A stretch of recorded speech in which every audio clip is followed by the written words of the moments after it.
Good evening, everybody. Welcome to the Over Under. I'm Harry the Greek, and tonight we have Mr. Tampa Bay Ray Kennedy. Welcome to another great night on Wednesday night. We're going to have a really good evening. We're going to talk a lot about who's going and who's staying with Tampa Bay and around the NFL. How about you, Pat? And regardless of how we look, right? I know. Check this out. He just walked in, I got the Rays shirt on. and I got the White Sox on. Not planned at all. No matter how we say that, no one's going to believe I it. know, they're not. We just had to do that. But you can't see the socks. And I'm wearing this, honestly, in tribute for Mr. Roberto Hernandez, who's actually watching tonight. Very nice. Our friend Roberto came out to the deck for our Super Bowl party at Super Bowl Sunday and was a great guest on the Bucks Report and on with Sports Web with Peter Blake, and it was great having him. And I don't think he's going to forgive me for that baseball, though. For people that don't know, he gave me a baseball that he utilized in his last game as a Tampa Bay Rays, one of his last pitches. no, I did not know the history of the ball. And it was signed. It was just. I have a lot of memorabilia from him, so I left it on the table when I was walking up to the car after he was doing a little autograph session with everybody over at the deck. Right. He's like, "You're going to leave that baseball there?" And I was like, "Yeah, why?" it's a baseball. It's a baseball, man. Who's going to take it? Of course, everybody had already seen Roberto Hernandez sitting right there, and they realized who he was. They see a ball sitting there. He had signed that ball, or no? It was just no. That was signed years ago. yeah. That was his. Oh, and that's one you had. You brought out. That was his very last baseball that he had. By the way, thanks for having my back today. So anybody, I come home between jobs and I got my German Shepherd out there. Most of y'all know I have a puppy and I'm out there. And of course, a couple of the nice neighborhood kids, Ruthie, right? And they've got their dog Paisley, and Ruthie has this problem. Whenever she's on a leash, she thinks she's supposed to bark at other dogs. So I'm letting her, I know she's going to be okay, but I'm like right on the verge because she's barking like she's going to tear something up. She's pretty damn vicious, right? You be She very careful. sounds vicious. It wasn't you that I was worried about. It was the young girl with her dog or whatever that Paisley, right? The poodle. Yeah. Or the Poodle. standard. It's a standard poodle or it's a big dog. The dog was almost bigger than Ruthie, but the problem was that poor Paisley was pulling that little girl. I mean, there was no way you were going to be able to stop this dog. And here's what I mean by you have my back. So I'm on the very verge. I want to let my dog get used to other dogs because I realize at this point her barking at other dogs is just a thing she does because she thinks she's supposed to. And I get her right in closer and I look over to Harry. Harry's standing right there and I say, "What do you think, Harry?" And he goes, "I don't know. Someone's going to get hurt." Not only someone was going to get hurt. I mean, your dog was so friendly. Of course, the mane is standing up on its back and she's growling like, "I just want a piece of you." But then the minute I let her get there, anyway, enough of the story. I just want to say thanks for having my back because I was like really worried. I looked for you for just that comfort and support. You're going to be, "Oh, it's going to be okay," and you went, "Someone's going to get hurt." We were okay though. It worked out. There's already a comment in there. "Hey, what's up, Mr. Johnny Dean?" And I got to give a little shout out to my boy all the way up there on the north side, even though he's not a Cub fan and he's actually saying it. "Where's my Cubs jersey?" You know what I say about the north side, Mr. Tom Banner. I can't say it, but only the good guys wear black. Remember that. See, and I know why you support the Sox because Obama's South Side Chicago. Oh my God! Way to come through, Harry. Mr. Banner, you care to tell him what you think about that, sir? Oh, I know because he's a Cubs fan, but no, I'm just saying. So you were saying tonight we're going to talk about who's staying, who's going. Yeah, who is staying, who's going. By the way, if you have any questions, please post a comment. I'll be more than happy to answer. But you know what? If you look at the bottom of the screen, you can actually call into my show. It's 727-320-5866. I am your host, Harry the Greek, on the Over and Under with Mr. Tampa Bay Ray Kennedy. And so I'm listening to Gene Thomas. Of course, Buck What You Heard was on just before us tonight, and I'm listening to him on the way home. And he makes a great point. He's funny because I'm listening to Gene, and Gene says, winning a Super Bowl got rid of, basically he didn't use these same words, but he said it got rid of all my agita from the last like 10 or 15 years. And I was thinking, you know what, as Bucks fans, don't you feel that way? And that winning a championship, winning the Super Bowl, forget the being at home, forget the pandemic, just the fact that you win the Super Bowl. What pandemic? Right? Hey, the Rays go to the World Series, win the American League pennant. The Stanley Cup is in Tampa Bay. Tampa Bay Lightning have the Stanley Cup. The Rowdies made the playoffs. Johnny Dean will support them, but of course, Rick Hughes will tell you that soccer is not an actual sport. We can't talk about communist sports here. Not on my show. The Rays, if they don't figure out a way to build a stadium for the Rays in St. Petersburg in about 3 to 5 years, there's a chance the Rowdies will be the only team in downtown St. Petersburg. And you know what? I'll go support them. Yeah. I would in a heartbeat. Well, and again, and here's the reason why, and not to get off the beaten path here, because we're here about who's going to stay and who's going to go with the Bucks. But the fact of the matter is, in this day and age, you drive down to St. Pete or get a ride down or an Uber down, and you park and you go to Bella Brava or you go to Parkside Grill or you go somewhere to Engine Number 9 for one of the best hamburgers in the state of Florida. You walk 3 blocks, you hit a couple of bars, a couple of beers, and then you're at the stadium, Al Lang Stadium, which is where the Mayor Al Lang over 100 years ago decided that this would be a great place for spring baseball. And that's where the Rowdies play. Of course, you know, the Rays proposed about 8 years ago to build a stadium right there on the waterfront. I did not know that. Yeah. And well, the proposal actually was to build it where Albert Whitted Airport is. And everybody said, save our airport. And I get that, because once you lose an airport, you don't get it back. But if you're talking about a team, if you're talking about baseball these days, attendance across the entire Major League Baseball is down. You're talking about building a smaller Tony Stadium, and if you could build it in the footprint of Al Lang, then I would support that. I would. I'm serious. I would support that. But you know what I say to all my friends from up north, Mr. Banner, Mr. Thor, and everybody else? Oh, I got a caller coming in. Stand by. Good evening, caller. What's your name and where are you calling from? I'm calling from Pittsburgh. That's the professor. The professor, Mr. Johnny Dean himself. I want to know over and under on. I got over and under to ask you about. What you got, Johnny? Man, I'm getting a lot of feedback on this, man. You know what? You're going to get a little bit of feedback. My apologies. Don't touch it. Okay. Turn your volume down on your phone. That's the only way that the audience is going to be able to hear you. I'm very sorry, Johnny. All right, is that better? Oh, yeah. I can hear you just fine. There's no feedback on my end whatsoever. It's only on your end. But go ahead. I got my phone all the way down. I'm still getting feedback. Okay, anyhow, I got over and under for you. What do you got? What's the over on under on Ray bringing it back to baseball and dogs again? I love you, Johnny. I'm going to stay off them because let me tell you why, Johnny. I want to get right into this. And you tell me, Johnny, how you feel. Of course, the news today, you read that Joshua Cole Allen wrote on the Bucks Report, a great article, Harry. I'm sure you saw it, about how Tom Brady and Jason Light, of course, Joshua reported this a couple of weeks ago on the Bucks Report, working on that contract extension that'll allow the Bucks to free up another maybe $10 million by extending Brady another 2 years at $60 million. What do you think about that, Professor?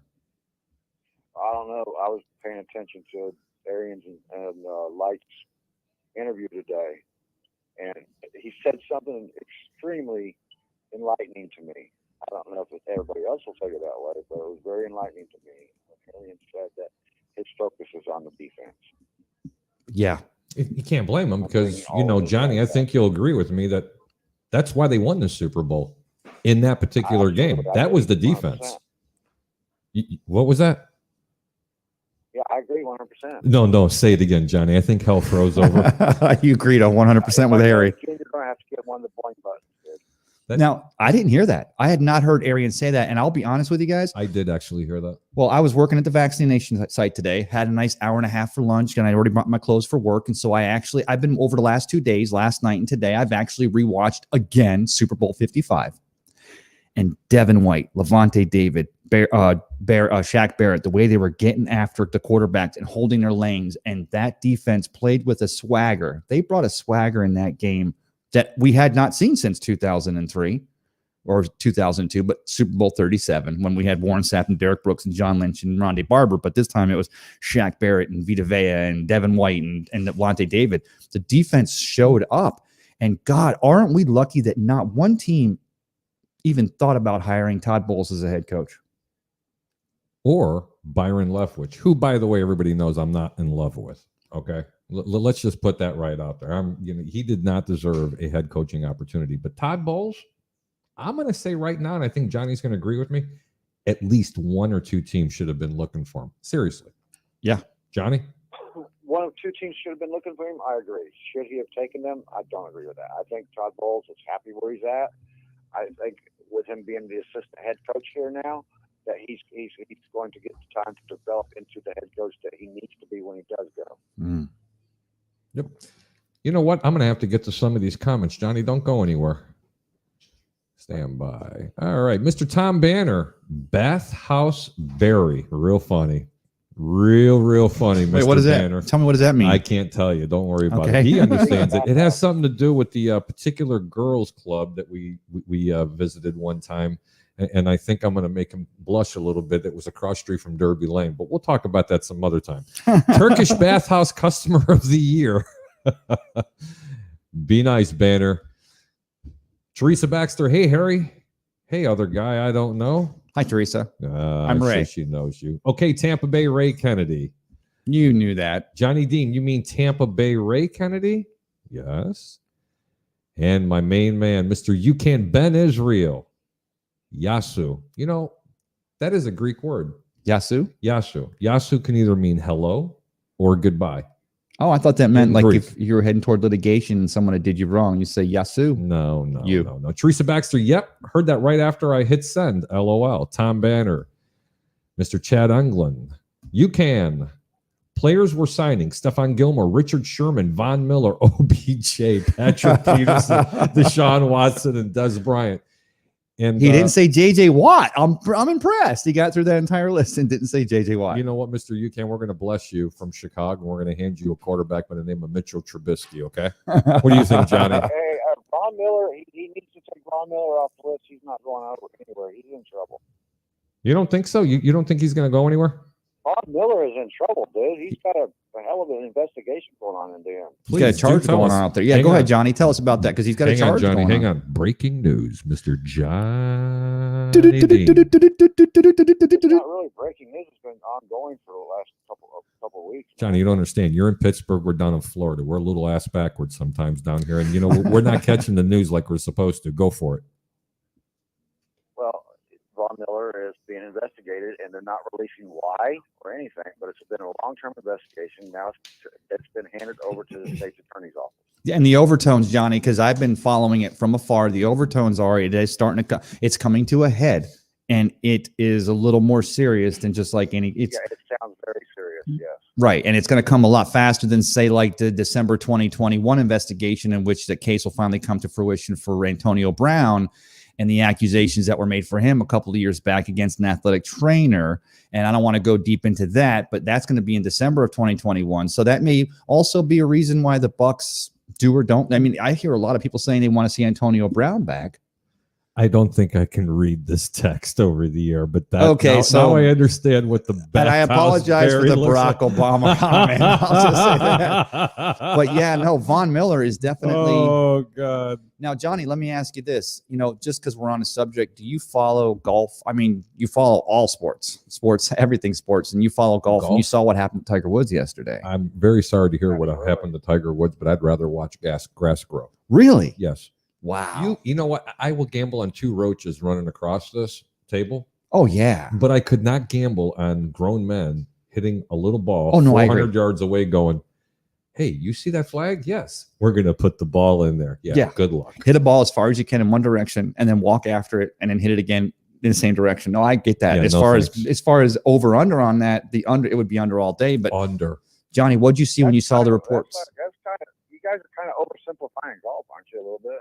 No, and I'm telling you, if anyone out there hasn't watched, and Johnny, if you had a chance to watch the Tiger Woods on HBO, the Tiger Woods, basically it's his biopic, if you will. It's his last chance or last dance, like with Michael Jordan last year. Did you get watch that at all, Johnny? The Last Dance? Well, Last Dance was Michael Hey, Jordan. I can't. I'm not dealing with this phone very well, man. I'm gonna hit the link and come in on it. All right. Yes, sir. Yeah, please, Johnny, JD. thank you so much for calling in. So we'll save the Tiger Woods talk for later. But yeah, when I saw that news yesterday, it was terrible news. 45 years old. Yeah, it is. And he's never supposed to be playing again. Hey, if you have a question, you want to get on the show and you want to talk to Harry the Greek and or Mr. Tampa Bay Craig Kennedy, hey, call the phone number on the bottom of the screen, 727-320-5866. I dare you, Banner. Give me a call. We're still talking baseball.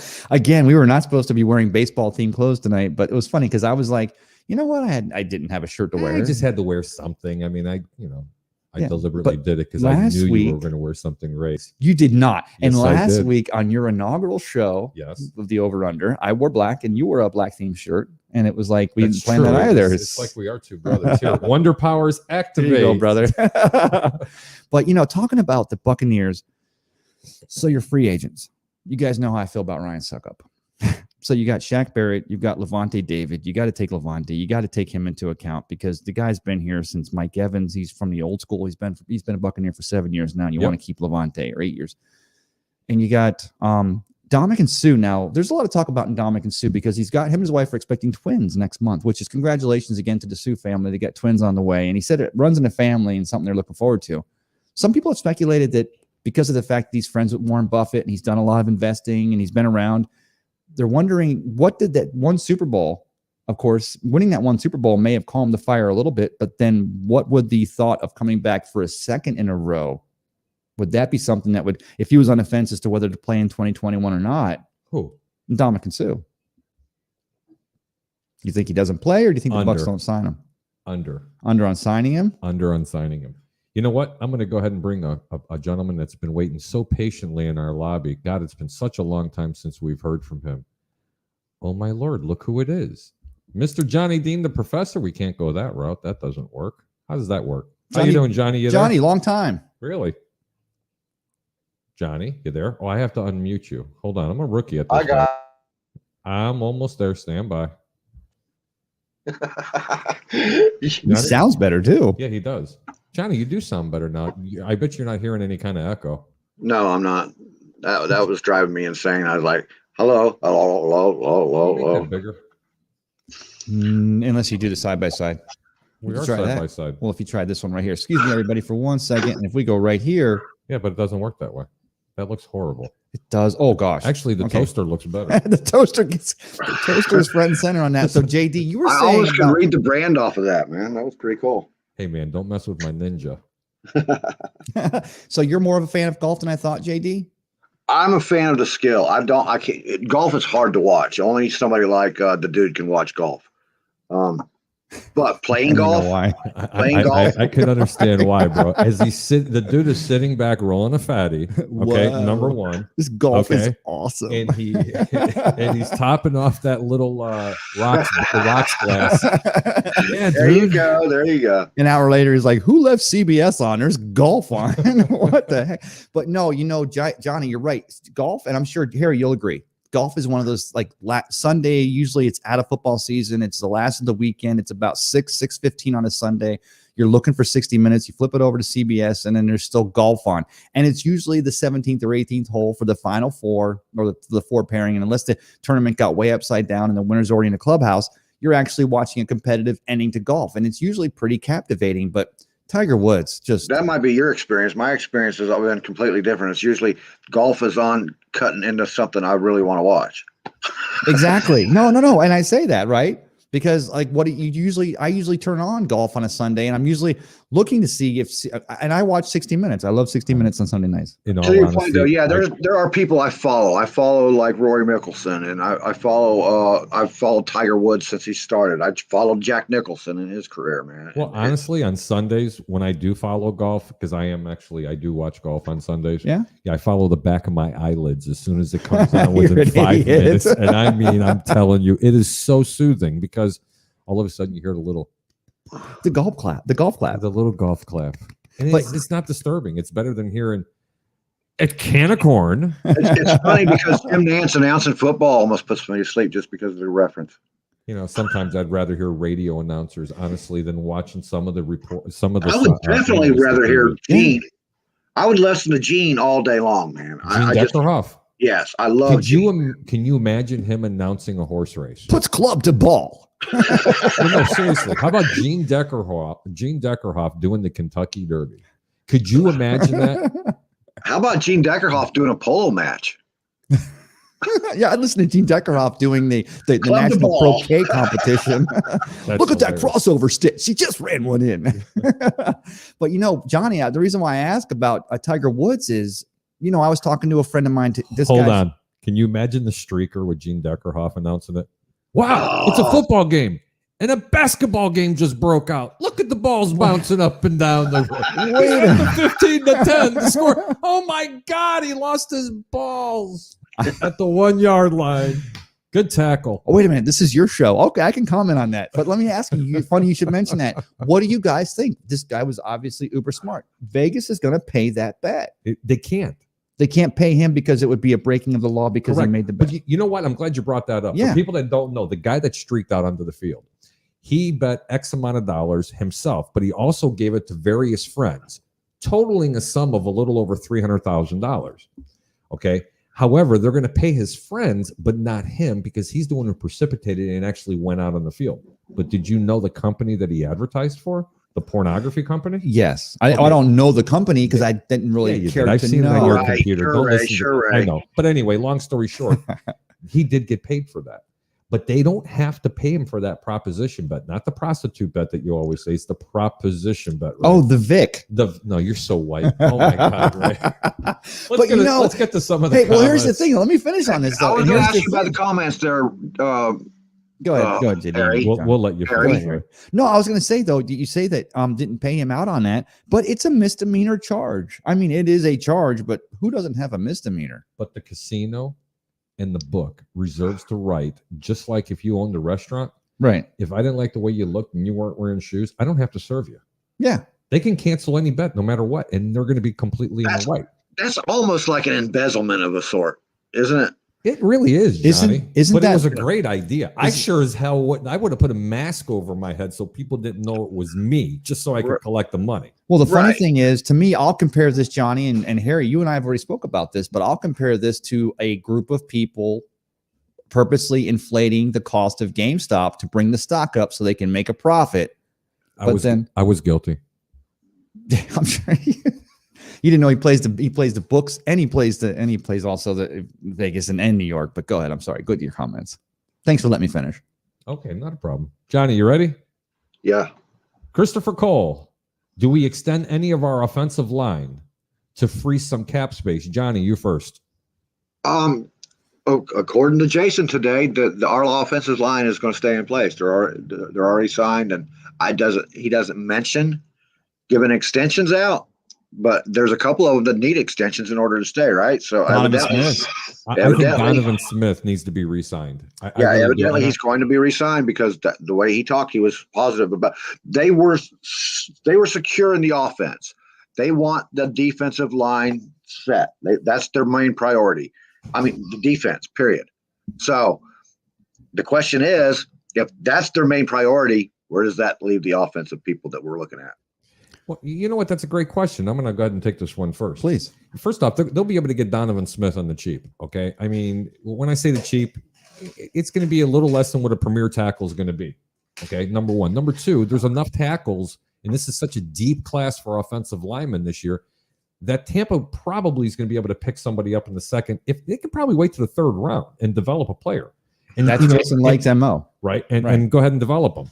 I don't think they need to allocate a whole ton of money on the offensive line because I think this offensive line, especially if they keep Gronkowski, which is going to be absolutely imperative to do because he was such a benefit for help protecting Tom Brady's blind side. Right. Besides the fact that he's an extraordinary pass catcher. What were you going to say, Johnny? That's another thing that our Arians addressed. He said nobody is going to take a salary cut. He says, have you ever asked somebody to take a cut in their pay? That don't work that way. No, it doesn't. He said that there's things they can do, but he said they're pretty much guaranteed that the offensive line is coming back. He didn't say anything about anybody else except for the offensive line and the defense. I'll tell you what, let me throw another one in here, guys, because again, and I've already covered this, I'm going to be redundant here, but I have been the last 2 days watching that Super Bowl 55 for the umpteenth time. And the great thing, and I'm sure all of our Bucs fans out there have already done this, you go back and you're watching and you're watching and you're watching. And the reason why I watched it initially the second time was because we were doing the Bucs report live from down at the Deck Bar and Grill at Isla del Sol. So I hadn't had a chance to watch the weekend's, halftime performance. But I was watching this game today, and especially when Tom Brady's in shotgun formation. And don't forget, this is the last year of Ryan Jensen's big contract. And we brought him from the Ravens, brought him in here as a free agent center. Now, there are some other centers that may or may not be available, but you're talking about it all starts and finishes. And I have not seen any drop off at all. In fact, I've seen nothing but consistent pickup in Ryan Jensen's game, his nastiness, the way the guy plays. He draws that personal foul, that 15-yarder against that lineman for the Chiefs in the Super Bowl. I know you guys are going to And he's tell me classic. that Tristan Wirf's the best offensive lineman on this team, and he's not. It's Jensen. Period. Jensen is he's the your GOAT right now offensive- on that he's line. your field general right now on that offensive line. That guy As a center is supposed to be. A center's supposed to be the captain of that offensive line. That's the quarterback of your O line right there. Yeah. Yep, absolutely. And I'm watching the way he's hiking those balls to TB or Tom Brady in the shotgun. You're talking and he about was- balls again. You know me. My Gene mind's Deckerhoff. always going there. Watch the balls going from the 15, the 10, the 5. Oh my God, he They got dropped on stopped. the goal He line. dropped on the goal line. But you're talking about the way he snaps the ball, the way he comes out, the way. And you remember the big story was when Tom Stop and well, let me ask JD this. Remember the story, JD, back when Tom first signs and they're over at Berkeley Prep in March of this year or last year, and the big thing is Tom Brady's asking him to start using powder so he can keep it dry, and they're asking Jensen, oh my God. are you going to? Well, this is a story. This was actually a narrative for like 48 hours. Are you Where going to do you make this come up with change? this stuff? Johnny, do you remember? That's actually a fact. I remember that. But that was in the news cycle for a while. You know Couple what? days. I'm going to have to put everybody on hold for a second because I need help in here. I have another person that's very patiently waiting. Oh, we got a third. We got a third. We got a menage going here. We got a threesome coming in right here, guys. I'm going to add to the stream from What's Cooking in the South and all the other great shows in the world. Mr. Rick Hughes himself. How you doing tonight, Rick? Hey. What's up, Rick? Hey, man. Rick. Great show last night. I got a chance to watch it today, and I wanted to join you last night. I'm sorry, I laid on the couch and actually started watching Kill Bill. I haven't watched the that best movie part in years. of Rick Hughes' show, honestly, Is everything. is that foul mouth producer. I absolutely That love is that cat. How you doing, Mr. Rick? I'm doing good. Yeah. The whole thing about powder and all that was all over the news. It was he told Ryan Jensen that he wanted him to cover his ass cover a towel with powder and tuck it in his crack. That's not a you're joke. right. That is. Was he sweating that much? Did he sweat as much as Javi Oh. Bullen did on the No, ice? he said he would sweat had over 2 his gallons. centers do it in Yeah. New England. This is something Tom's had his centers do. So what did he do? Just wipe his hands on his ass to get him dry and patted him? Are you going back to the balls again here? It's on the No, towel, but- Harry. but It's I on need the your help, towel, Rick. Harry. But you guys, and Rick, I'm glad you can join me. So really, when you start looking at this being the last year of Jensen, so you talk about Donovan Smith at left tackle, but you also talk about Donovan Smith at center. And I think that there's a relationship there. And I was, again, watching the Super Bowl for the umpteenth time. I'm breaking down everything. And one of the things I'm looking at is the snaps and shotgun formation to Tom. And Jensen was putting them right. Perfect. I mean, literally, it looked like he was handing the ball to him, but from a shotgun formation. And I'm thinking that's something the Bucks are going to look to try to sign to try to get Jensen on maybe another 3-year extension. I swear to God, if I was closing my eyes listening to this show, You'd be asleep. and no, I wouldn't be Okay. asleep. Rick, I wish you were on your computer right in front of you because you have that sound effect right now. It would Boing. just be unreal. Yeah, boing. Hey, listen, I mean, talking about you guys, I was listening earlier and about the press conferences Johnny brought up about the press conference today. And yeah, Arian said that the priority is to re-sign all of the defensive players. That would include Sue. And I think the fact is that, and he actually followed up with something to the effect of, look, even if we lose our offensive free agents, we're going to score our points anyway.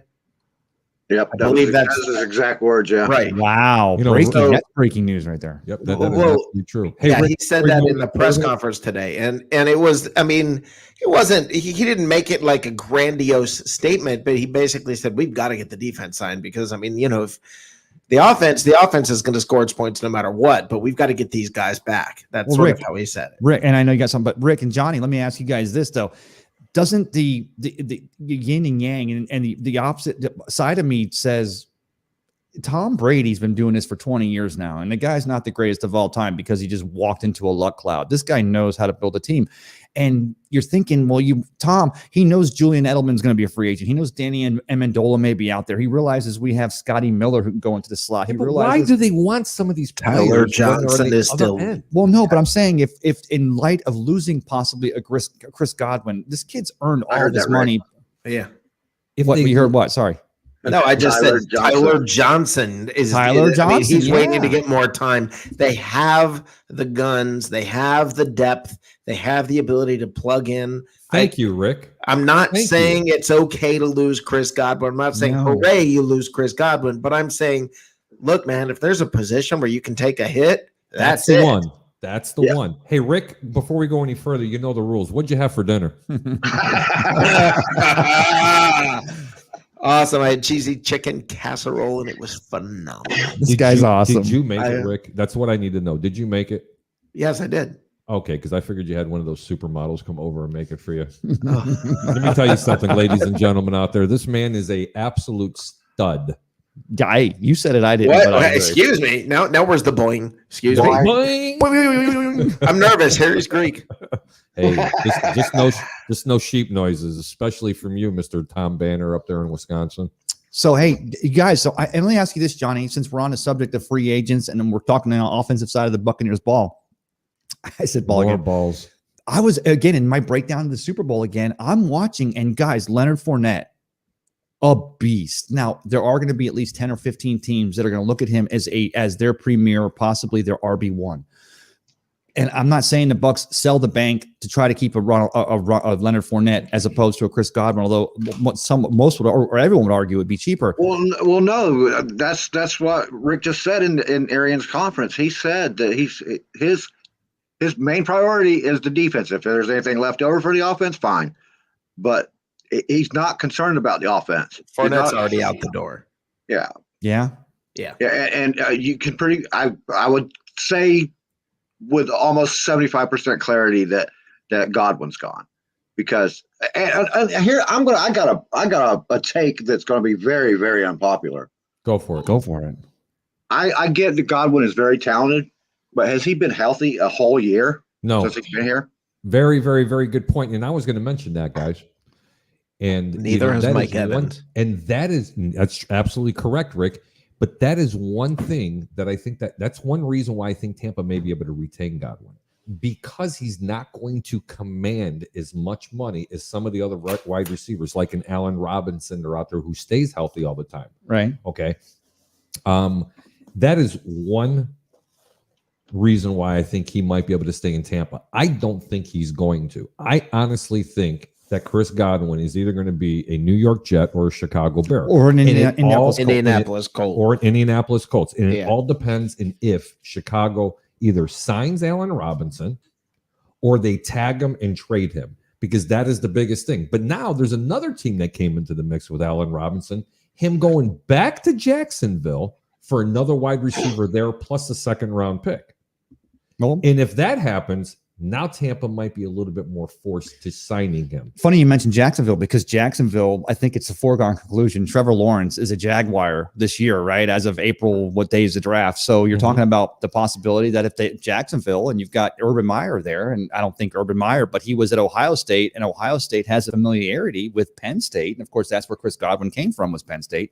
So maybe even Jacksonville could possibly be a landing point. But I definitely, and as much as I love Chris Godwin, as much as I believe for the next 5 to 8 years, if he goes to another team, we're gonna look at this kid and we're gonna go, look at this career this kid had. You know, he was a buck, but we're not going to be too down about it, because of the fact of the matter is you got to spread that money out. And Shaq Barrett, Levante David, and Dominic Sue, or someone of similar ilk to fill that interior defensive line. These are most important to me, and I agree with what Bruce Arians said today. I want to fill in one thing, and I just want to share this one opinion that I have. It is time to take the training wheels off of Tyler Johnson and see what the hell you have there.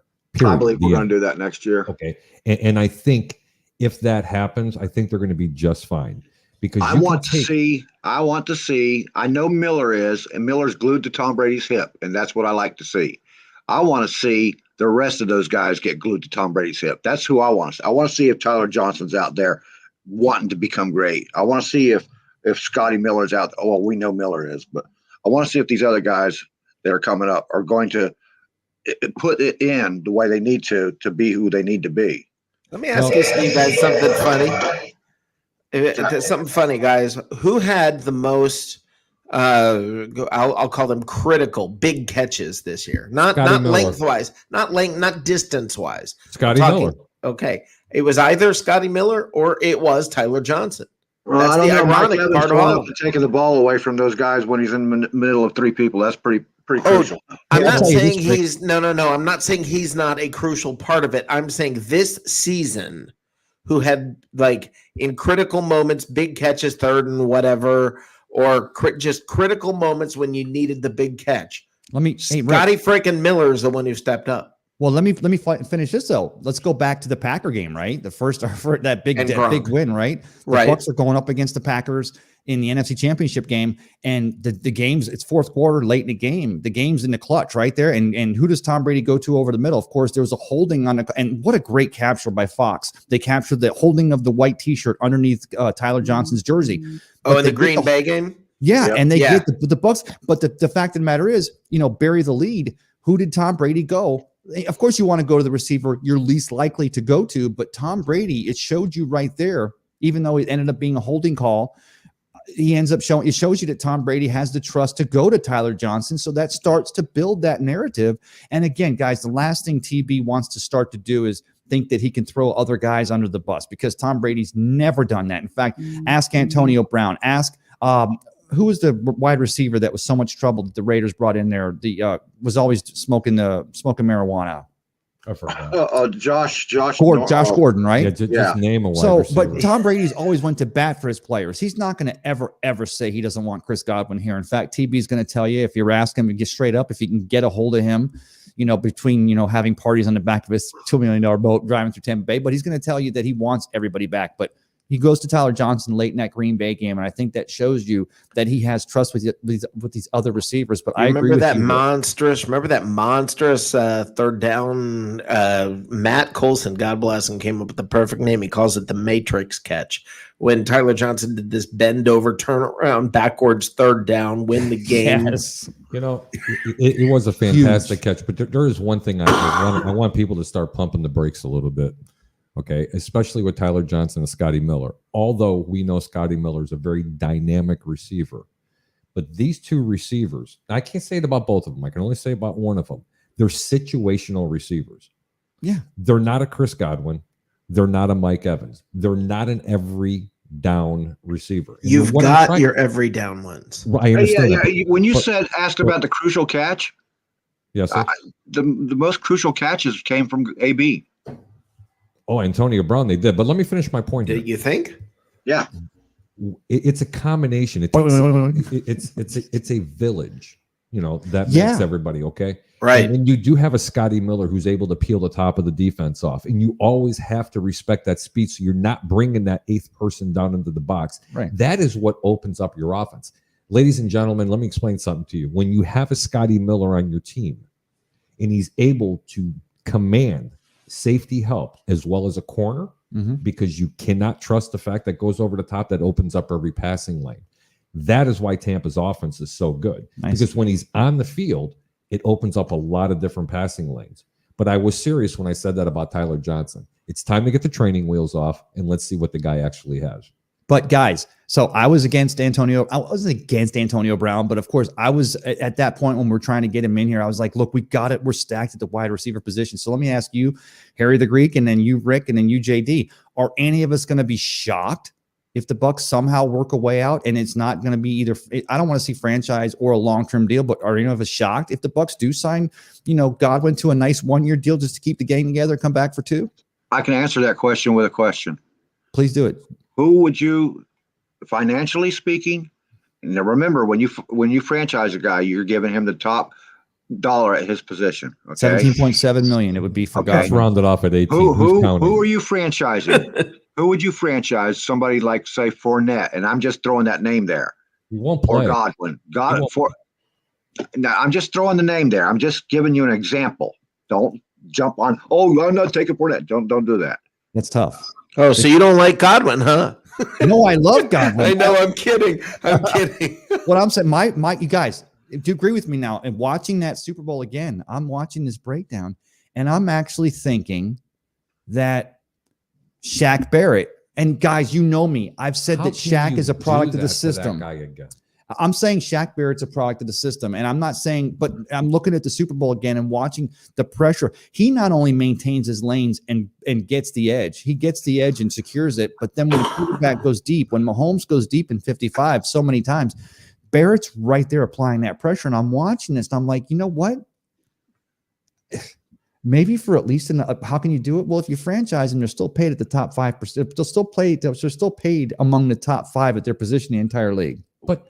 But these players get very upset when you franchise tag them because you're taking essentially their money away, even though they're earning a hell of a salary for 1 year. Okay, God forbid they got hurt. They're not guaranteed any more money. They're not getting that signing beyond bonus. this. You're taking away Well, their guys, security, I man. don't think they're even thinking about franchise tagging Barrett. I really don't.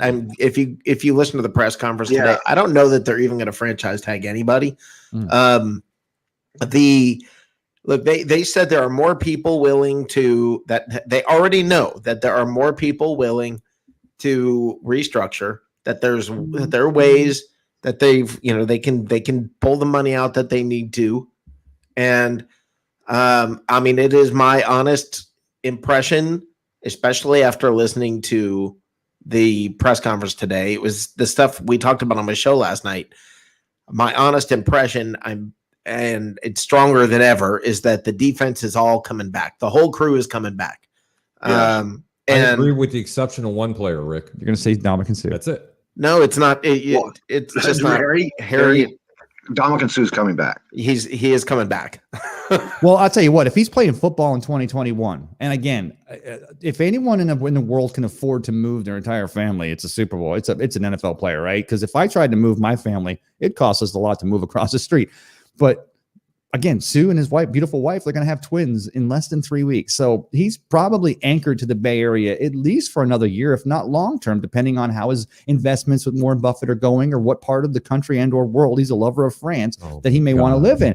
But so I agree that Ndamukong Suh may sign like a $7.5 to $8.5 million contract to stay here. And guys, I didn't see enough of a fallout in Sue or a fall off in his play that Yeah, would I say would- he's I not got to good add something. something that he said flat out in an interview that I heard today. Today was an interesting day. I had the day off. I was able to. I mean, I also want to bring up something about Devin White in a minute. But Sue said flat out, "Why would I uproot myself and go somewhere I'm not happy to make a little bit more money?" When He said that too now. Yes. Because Godwin had said that Was that- yesterday. Yes. Alluded to that. Was that him saying it or his? No, it was him. Wow. saying that it. says Okay. And he Yeah, said, yeah. right. So now it doesn't mean he's going to do it. Okay. Yeah. I mean, anything can happen and the team has to mutually want him. But if you listen to the press conference today, the entire defense is going to be back. I I could mean, think it was- of 30 teams in the National Football League that would be frothing at the mouth to sign him. Guys, you know what's and I feel gluttonous. Ray, I gotta say this, dude. Go ahead, I'm Jamie. pretty sure I sent Harry these interviews. I'm not quite sure, so I'm not going to say I did, and he just didn't do his homework. But Ray, I know I sent you these interviews. JD, I bet you did, but I did the vaccination site today, so I got no chance to look at my phone at all. And then I worked at UPS, but I'm going to be breaking these things down tonight, JD, because you do always send me the good stuff, and I appreciate that, my friend. Yeah, the interviews were, I mean, it really was one of the better press conferences in a while. I That's also want to actually say cool. this about Devin White. Devin White, they did a whole thing with Devin White on, is it called NFL Now? Is that what it's called, Johnny? Yes.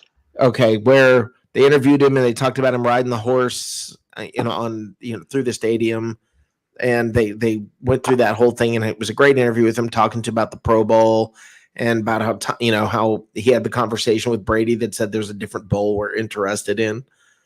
And the thing is this, guys, everybody who says Devin White should have made the Pro Bowl, he's going to next year, okay?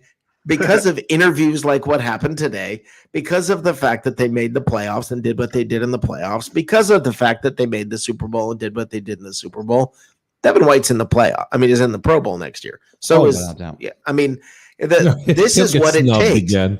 Respect is earned. They've now earned it. Rick, I tell you what, watch that. And again, guys, and who among us have not watched it several times? But again, just because I watched it literally 5.5 hours ago, go back and watch 55. And if you do not watch any other player, just watch Devin White. Every tackle, he stood above the person. Every hit, he bowed people up. And you're talking about, and guys, here's the thing. I was very reluctant, because the first thing I thought about after watching the Bucs win Super Bowl 55, the way they did, beating the Kansas City Chiefs, I went, this team was so reminiscent of our Buccaneers defense that won 37. but I wanted to give our defense 37 more time. It took longer to build this team. They put it together over time. 2 Hall of Famers, so many great players. But keep this team together and make another run for a Super Bowl in 2021. And now you're guys, am I wrong here? Or I think that this team is totally on the same level playing field as the one from the 2002 that won Super Bowl 37. Listen, I think they're on the same playing field. I think this offense is so much better, and this Yes. defense is not quite as good. So There you. I That's a agree great with point, that. Rick. Yeah. Rick. Again, why is that twice in one night? That's 3 times. You're agreeing with Johnny. Rick. Johnny's agreeing with you. Cats are loving dogs. It's mayhem. Not Hey, in my guys, house, hold cats up don't love just- dogs. I gotta read some of these. Hey guys, hold on. I gotta read some of these comments. If you have any comments, please go ahead and post them for any of the 4 of us that are on the panel, and/or call in at 727-320-5866. I'm gonna skip one. It says UCAM Benner's real South Chicago stand-up Halstead. Oh, I do understand what that means. Teresa Baxter, I'm with you, Harry. I don't understand how anyone can watch golf on TV. Amen. I can watch it because I fall asleep very well. 4. Ben Cornett, Greek Cup of Ray. Oh, Harry Cup of Greek. a hairy cup of Greek. Christopher Cole. Hi, Christopher. You need a Northside shirt. LOL. No, I don't, Chris. You don't understand, buddy. There's only Better certain than- things. There's only certain things that come from the North Side, and I don't have horns. Okay. Ben Cornett. Miniature golf is way better than golf. I agree. Christopher Cole. I only watch golf when Tiger Woods is playing. Back up. Miniature golf sucks. You can't knock the crap out of a ball in miniature golf. That's why I hate miniature golf. I love a driving range. I want to air out some aggression when I'm on it. I'm with you, I get JD. it. you ever got Cornett- you got to go go play mini golf with a hot girl. Yeah, really. Well, there you go, Especially too. when you tell And then her, knock "Hey, it out of honey-" the park later. No, Yeah. it's really funny. I got a hot girl upstairs. No, what's really funny? Yeah, you is do, JD. you Hi, can't- Tracy. She's got to be wearing a nice skirt or something. You know, you play with a hot girl, and he says, "Hey, can you please get the ball? I dropped it in the cup." Okay. Jesus Christ. I'm teasing. This is your show. Harry is having and just on time. Ben Cornett says, "Rest in peace, Harry Flint." You know, although that was sort of a that was more of a what is it, Dear Penthouse moment. That was what was it? What was it? It was wait, what was it? Was it Dear Penthouse? No, it was Rick, you got this one. Please go for it. Gronk will be back. He's the peanut butter to Brady's jelly. So guys, so OJ is going to be healthy this year, though. I mean, does that? I mean, well, of course we want Gronk back. Yeah, guys. But now we have OJ. Does that make Cam Brate possibly a $7.5 million save the Bucks make? Because I don't think they're on a. They don't have to pay that. They're not. You know, there's not so much come money. on, here we dedicated go. to Cam's going to 2021. Cam will restructure. He's a smart guy, Harvard educated, Yeah, right? he's going to restructure. I think Cam will restructure. I'll bet you OJ restructures. I'll bet you. I don't think That- they're going to keep OJ Howard. Yeah. Oh, I think they're both. I think all the tight ends are staying. I think honestly that they have seen enough of Cameron Brate. yeah. You know, I'm not saying. Listen, I did not Yeah. say he's better than OJ Howard, but as long as you keep will. Gronkowski in here, okay, and you have that Leo word plethora of wide receivers that they have, Yeah. they can save a ton of money by just keeping Cameron Brate. And who's the other tight end they have? Please help me here, gentlemen. OJ Howard. Oh, Tony O'Clair, Gronkowski. Anthony That O'Clair, Gronkowski he's a guy? blocker. Gronkowski. Yeah.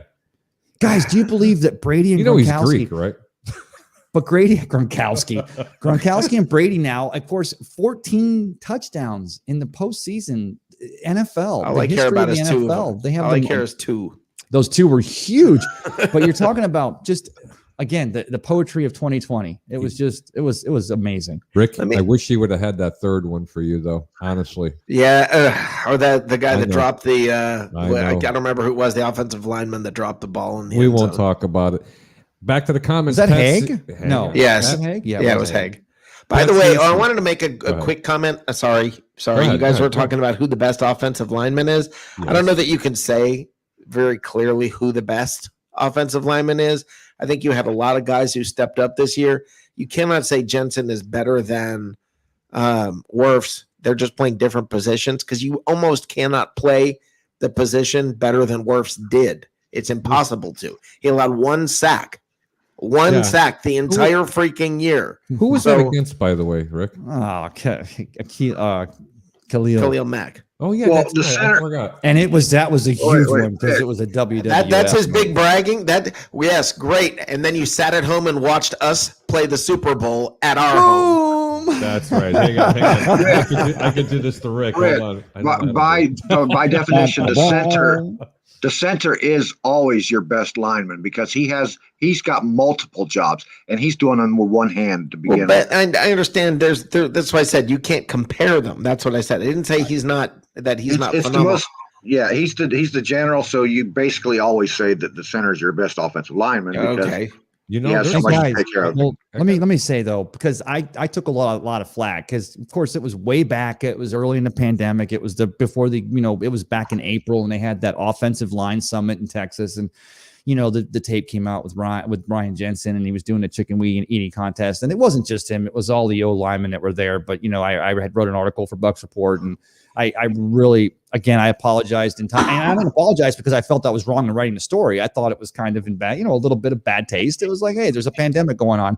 But Ryan Jensen's dad really, I'm glad I didn't run into that guy in a dark alley because he really wanted a piece of me. But Ryan Jensen, just one of the top centers in the league. And he's coming up on the last year of his contract. And probably him and Donovan Smith again is in the last year of his extension. So look for the Bucks. And when Arian's talking about the offense, look for them to make a move to get those guys extended because if the warm and fuzzies are to go for two and you can get a little bit of a hometown deal, those would be two. Because I think I always called Donovan Smith Jameis Winston's backside dance partner, but I think in 2020 he proved that he could be Tom Brady's. He mentioned in the press conference today that they want to keep the O line together longer or re-sign some of those. That is so smart. I got to get to some of these comments because actually they're pretty good, and I think someone's going to crack up. Pat Searcy, hold on, here it is. Harry, what an ugly shirt. Go Rays. There you go, Pat. Tom Banner, Nagy could ruin the Bucks in a second. Could ruin. Bring in Nagy and Pace, and we'd be. This is probably my favorite one. Ben Cornett, guys usually use lotion instead of powder there, Ray Kennedy, from what I've heard. Ben, if I'm coming up on your backside, I'm bringing the oil. Jason, oh God, Jason Peak. Jensen has heart. You're damn right. Blake Anthony is checking in. Keep killing it, fellas. How you doing, Mr. Blake Anthony? What's up? What's up, Blake? The breakdown. Ben Fournette is gone. IMO. Low. I don't know. What does IMO mean? In my opinion. Oh, in my opinion. I'm sorry. I don't know. Is that what that means? I thought Yes, laughing old. Yeah, that's right. You're old. W. Berger, so bummed if we lost Godwin. Just got his jersey, but you can't argue with the wide receiver death. You know what? If you do lose Jensen, just die at green because that's where he's going. Hey, if you just got the Chris Godwin jersey, the good news is you can always take it off, put a Testaverde on it, and go old school with the Bucks and just say Testaverde would have worn this. No, I'm kidding. Oh my God, I don't know what that's coming from. 14. Ben Cornett again. Defense wins championships. I know it's used a lot, but it's so true.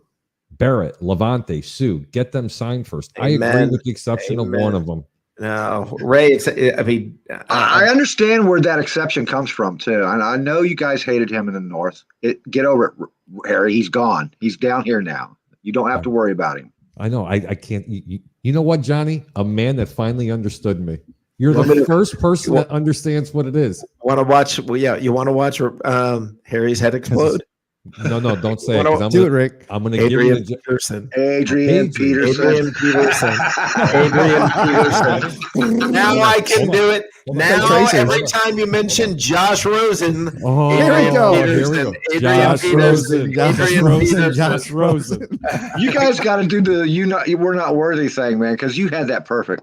We're not worthy. Tom Banner, great show. Harold is the Mike North of the South. I don't think they know who Mike North is, but thank you for the compliment, Mr. Banner. Ben Cornett.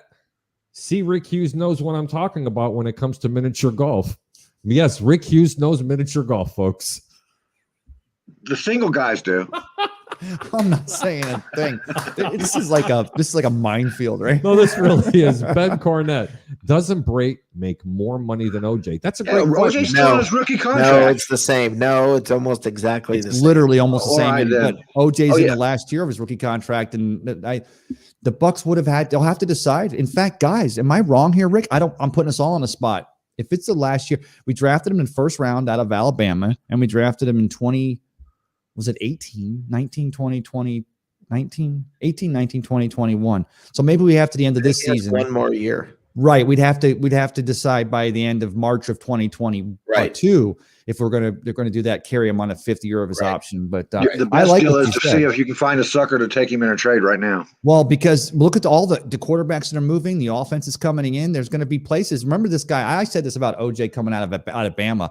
This guy was a wide receiver at the tight end position with a lot of muscle. And of course, Bruce Arians, I don't know if you knew this, Harry, the day Bruce Arians flies into Tampa to assume the head coaching position of the Buccaneers, he goes over to the Advent Health Facility, one bug place, and he walks in. He says he looks out onto the field and he sees this Adonis, this muscular, statuesque of a guy. Rick walked in the broom. It was Rick. Yeah. No, but Arians walks in and he says, "Who's that guy?" And he says, "Oh, that's," and Light tells him that's OJ Howard, our tight end. He said he never saw a guy so sculpted, so built.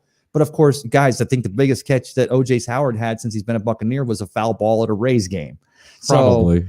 so it bears That was a in good mind. catch, by the way. That was a great catch. It was a one-handed catch. But I mean, OJ coming in next year, I don't think it means last year of his rookie contract or the second to last year. And of course, so look for maybe Brate to restructure because we'd like to keep Brate here, but $8 million might be a bit of a haul to Not keep for a Cameron. third, a second, or a third. No, he's going to restructure. Cameron Brate is a first-string tight end. They just Yes, don't know yes. it yet. I'm telling you that right now. That guy has got game. He's an average blocker. He runs exceptional pass routes. Yeah, he and does. he has got hands like I haven't seen. I'm telling you, this guy has serious hands. True. I'm Let's go telling you, back- since Arians came here, Brate's blocking has gotten a lot better, a lot, because he used to be garbage at blocking, and now he's actually. I'm not saying he's great. He's not Gronkowski, but he's up there with the medium. He can block as well as Auclair, and I thought I'd never say that because Wow. Auclair is a blocker. That is because that's what Auclair basically does is block. So I definitely see he's the more valuable of the two all day long. Tight. But that, and of course, all this is all under the, if Gronkowski decided, that he's going to do something else and maybe not to play, no one, and it's assumed he's going to want to come back again for another run in 2021. But He if already he said decided, Yeah, Oh, he's did already he? said that. Already stated it. Isn't being a Buccaneer fan a great thing, guys and girls out there? Go ahead, Harry. He- I have nothing. Rick, please go ahead, take over. Boom, boom, boom. So tonight on What's Cooking in the South, we're gonna, I Hey, get that's to funny eat. because I had Greek yogurt tonight. You had oikos. What's there any You know hair what? in it? We're going right back to the You comments. jump back on the comments. Mr. Tom Banner, but no radio show can compare with a Buffon and Obradovich after a horrible Bears loss. Does anybody on this panel know who Doug Buffon is or Ed Obradovich? I've Not heard- you, Johnny. no, I've heard I Not know you, who Ed Johnny. D. Obradovich is. I don't know who. Doug Buffon and Ed Obradovich The are Buffon vintage Chicago Bear players. And I implore everybody to go ahead and YouTube, Google Ed Obradovich and Doug Buffon after a Bears loss. They don't pull any punches. Let's put it this whatsoever. way. It's on the radio. It's rated R. And I don't know how either one of these two guys are alive. You swear they would have hemorrhages in the brain. They stroked out. I'm not kidding you. No, it's good that- stuff. No, it's that It's- bad. Yeah, no, it's. I've well- never heard two homers in my life. Oh no, it's terrible. I mean, they literally go over the top. But the thing about it is it's funny though. You listen to how crazy they're getting and what they're saying, and there's a lot of truth in what they're saying because they're not sugarcoating it. They're not trying to kiss the No, not team's at all. butts backside. No. They don't have to worry about. They're just calling it like they see it, but Not then at they do all. it in their weird kind of way. Matter of fact, if I'm not mistaken, Ed Obradovich was actually banned from going to Soldier Field because of what he actually said.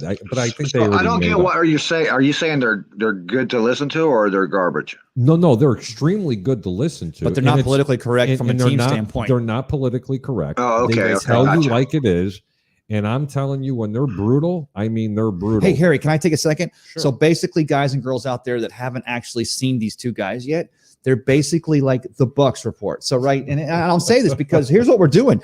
We've been rocking this, leading the way, taking advantage of every situation we get, Reedson having great stuff, Joshua Cole Allen, Peter Blake, the man, the maestro. We did everything we had to do.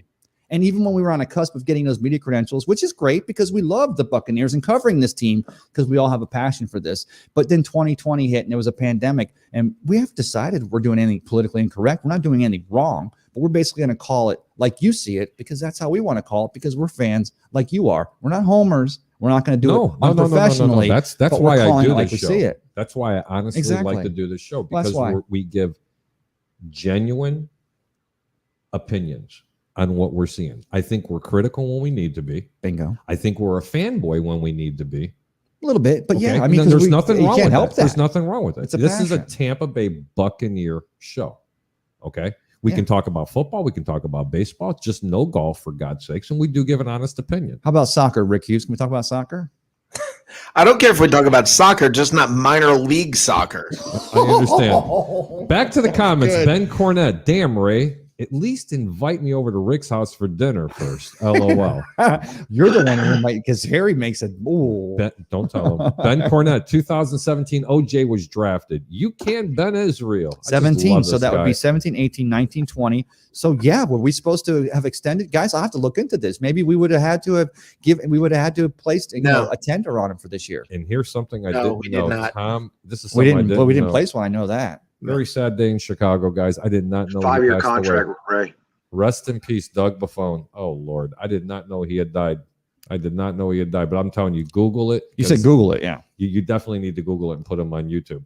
Again, if anybody has a call, I'm sorry, anybody wants to call and ask a question, just get on the and talk to any one of us four, including Mr. Rick Hughes. You can dial 727-320-5866.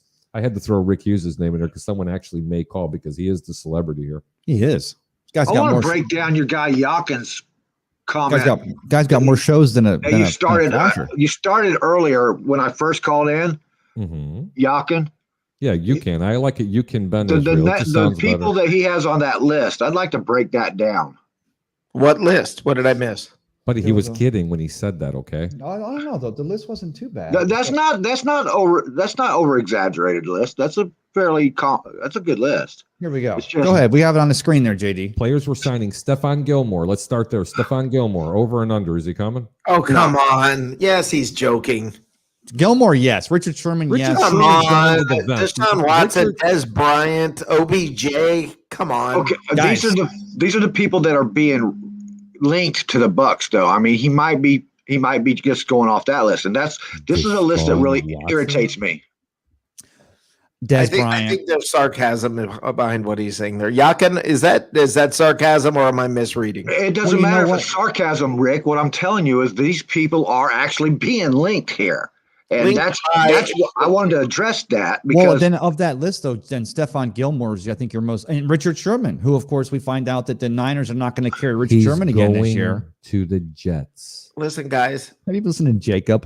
every free agent is going to be linked to the Bucks because it's good for their agents are going to make sure it leaks out there that they are linked to the Bucks because I it's agree. good for their Great point. negotiating. So Wow. you're going to I hear agree. about every free agent in the Bucks. Rick, That's a great point, my Rick. point is what I'm trying to do is put some of these to rest so it can get out of my news feed. All right, everybody, hold on. Oh, Give me 1 second. I was just kidding about that I last comment. have to bring someone else in here. He's going to make the whole show a lot more The man, intelligent. the myth. the myth, The Mr. host- Jacob Charnow. Jacob Charnow. Now, see Jacob. this list is all going to Jacob. Quit sending us to the It's all, Bucks. they're all going to the Jets. We don't want them, but Jacob's team will take them. Probably. With- What are we with talking Sam about? Darnold at quarterback. All right, hold on before we go any further. Jacob, what did you have for dinner? What did I have for dinner? I had and some nice steak. Jacob's so That's the confused It's first right a now. nice steak. I love Jacob. He dismisses it so flippantly. Oh, and some nice steak with a little lobster no, and some caviar. He froze for a moment. I think he said something and steak. Yeah, I had some eggs and steak. Yeah. You're Steak on this, and eggs. You're on this egg kick. That's really good. Does it help I you am. with your philosophy? Protein. It does, yeah. It's protein and and there's no fat to it. It's delicious and it's amazing, and I love it. Packed with protein, delicious. Yes, sir. I do like He's trying Rocky to in the overload his morning. bone structure with muscle. There you go. I need eggs. I don't. It depends. I'm usually in a rush to eat breakfast in the morning, so that's like I don't really have time to usually eat breakfast. But lunch and dinner, eggs are a staple in my diet for sure. Okay, dead air, Barry. It's great I'm radio. still here, guys. Sorry about that. Production notes. We had production notes. We couldn't let you hear what we were saying. He was- Jacob, great show last night. Yeah, I, thank you. I have no idea who was on there with you, but you did a fantastic. I loved it. I was into it. Some guy. Some guy, but the Buccaneer Motel from down at what Jersey? You said Atlantic City or Jersey That Shore? It's in Great. Long Branch. Long Branch. Tell him, Jacob. Great Long stuff. Beach. Tell Long him, Beach Jacob. Island.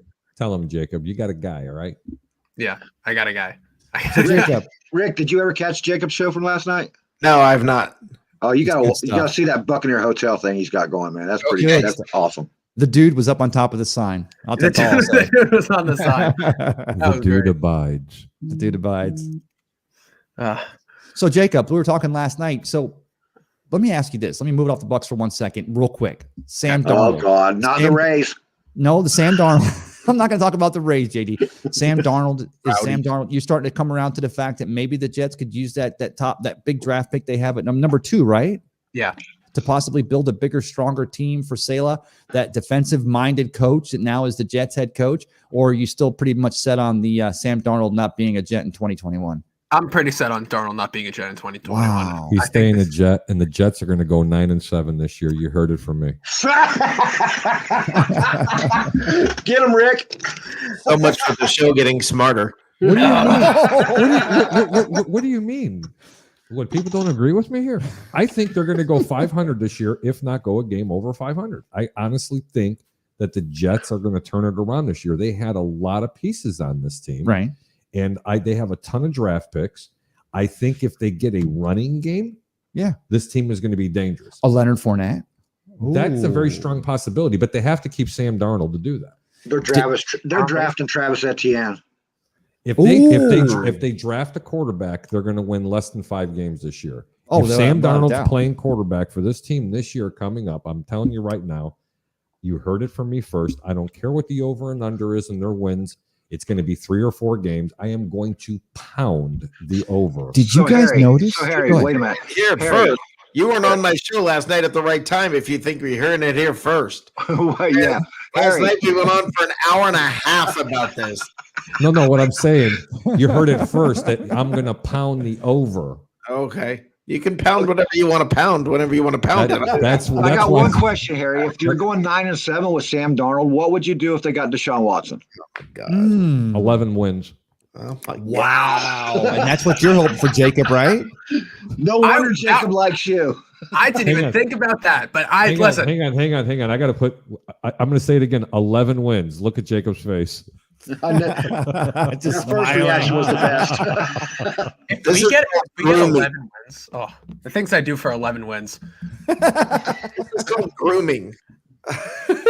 So if Oh my God. so, let's move on from the Jets so we don't stay on one team too long, guys. Is Cam Newton a Patriot in 2021? No. 0 chance. I think 100%. No. Oh, Zero. 100%. Come on, Ray. Ray, No, put the Ray, bull down.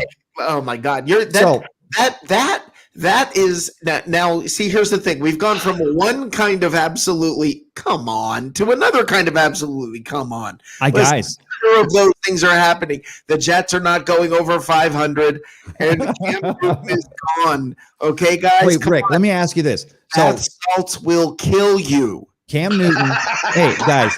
So remember now, Tom Brady was over here in March at Berkeley Prep working out with his teammates. Cam Newton gets signed by the Patriots in mid-July. So he basically has a month and a half to learn the system. No preseason, no camp, still doing the whole socially distanced preseason thing. So he played that much better at the end of the season. Well, the thing about Okay. it, well, so basically you're going to go out. So the Patriots are never ever going to spend a first round pick on a draft pick. They found their goat at quarterback in the 6th round, and he doesn't get a chance to play if Drew Bledsoe doesn't get hit by Mo, whatever his name was, a linebacker for the Jets back in 2000. My point is that can you think of a better you're going to draft a rookie quarterback in the 2nd or 3rd round and hand him the keys to the team and say, oh, by the way, you're still in the shadow of Tom friggin' Brady? Or do you keep Cam Newton, who basically the Patriots were 2 plays away from being 9-7 last year. They finished, of course, 7-9 and possibly making the playoffs. My point is that if I were the Patriots and Bill Belichick and or Robert Kraft, I'd say it's worth it to keep Cam one more year, if nothing else, to develop that 3rd or 4th string quarterback, like maybe say a Castle or a Brissett, and one more year let Cam run his RPOs or his offense. Because guys, there were Cam's minimal not, times. Cam's not going to go back there. My Do you turn. realize? My turn. Let me say one thing, and I'll get it, and I'll shut up. Okay, he threw 10 touchdown passes all year. He ran for Brady threw 13. more than that in the playoffs. Playoffs? So come on. That's true. But you know what? Before we get off this little narrative, and I want everybody to witness this. Ray, if Cam Newton is the starting quarterback for the New England Patriots, I will put you up for a dime in any game you want. If he's not, you got to put me up for an ace. Ooh. What's an ace? 100. You know what a dime is? 1,000. You're getting 10-1 on your money right now.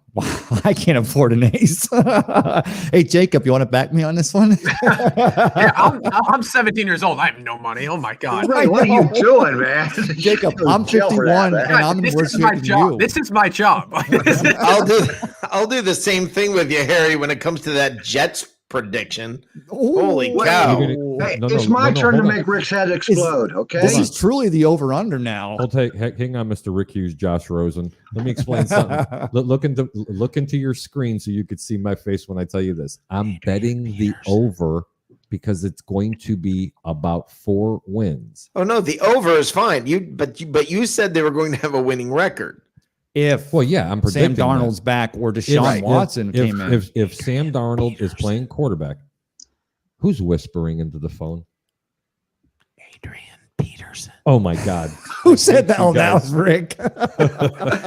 No, Okay, that's here you go. Johnny Here's D. if we're making these bold predictions, I'm going to say Kyle Trask is with the Bucks this year. We're going to draft him in the 3rd round. Wow. Really? You know what? I've said this. I wouldn't be surprised to see the Bucks take a flyer in the late rounds. I mean, listen, it wouldn't make no sense. Like, I would understand it. It does just because Sorry, you have Jacob. Tom Brady doesn't Any mean you can't sense. start developing a quarterback. Yeah, and Jacob, I agree. Ryan, it's time for Ryan Griffin. The kid, He's gone. been here for 17 and a half decades, and he came Totally from the not the Saints reaction I originally. expected. But, we've got Blaine Gabbert. But, I think just like the 49ers, they're going after a Josh Rosen to develop behind Garoppolo. Oh God, here we go. He said No, it. Ryan- He said it. Listen, Everybody Ryan keep Griffin going. is gone. Yeah, everyone take a shot. That's part of the Ryan drinking game for Griffin the is next show. gone because of his contract. Okay, if nothing else, Ryan Griffin is gone because of his contract. Yeah, he's done all he can All do in the right, NFL. so yeah, they're going to need a 3rd string quarterback. They're you not reading this, looking. Rick? Listen, they said Hold up, very. guys. Hold up. I don't know if you're reading this or not. New York Jets just Yeah, relax. acquired- There we No, go. Listen, no, New York Jets just acquired. They just paid 2 first-round draft picks and Sam Darnold for Russell Wilson. Wait, where are you Yeah. reading that? It's right here. No, he's not. He's just busting Oh, on you him. son of a... I'm looking at it like, where is this ticker? I was trying. Yeah. Notice Jacob is still looking down, although he don't believe it. He's got to double check.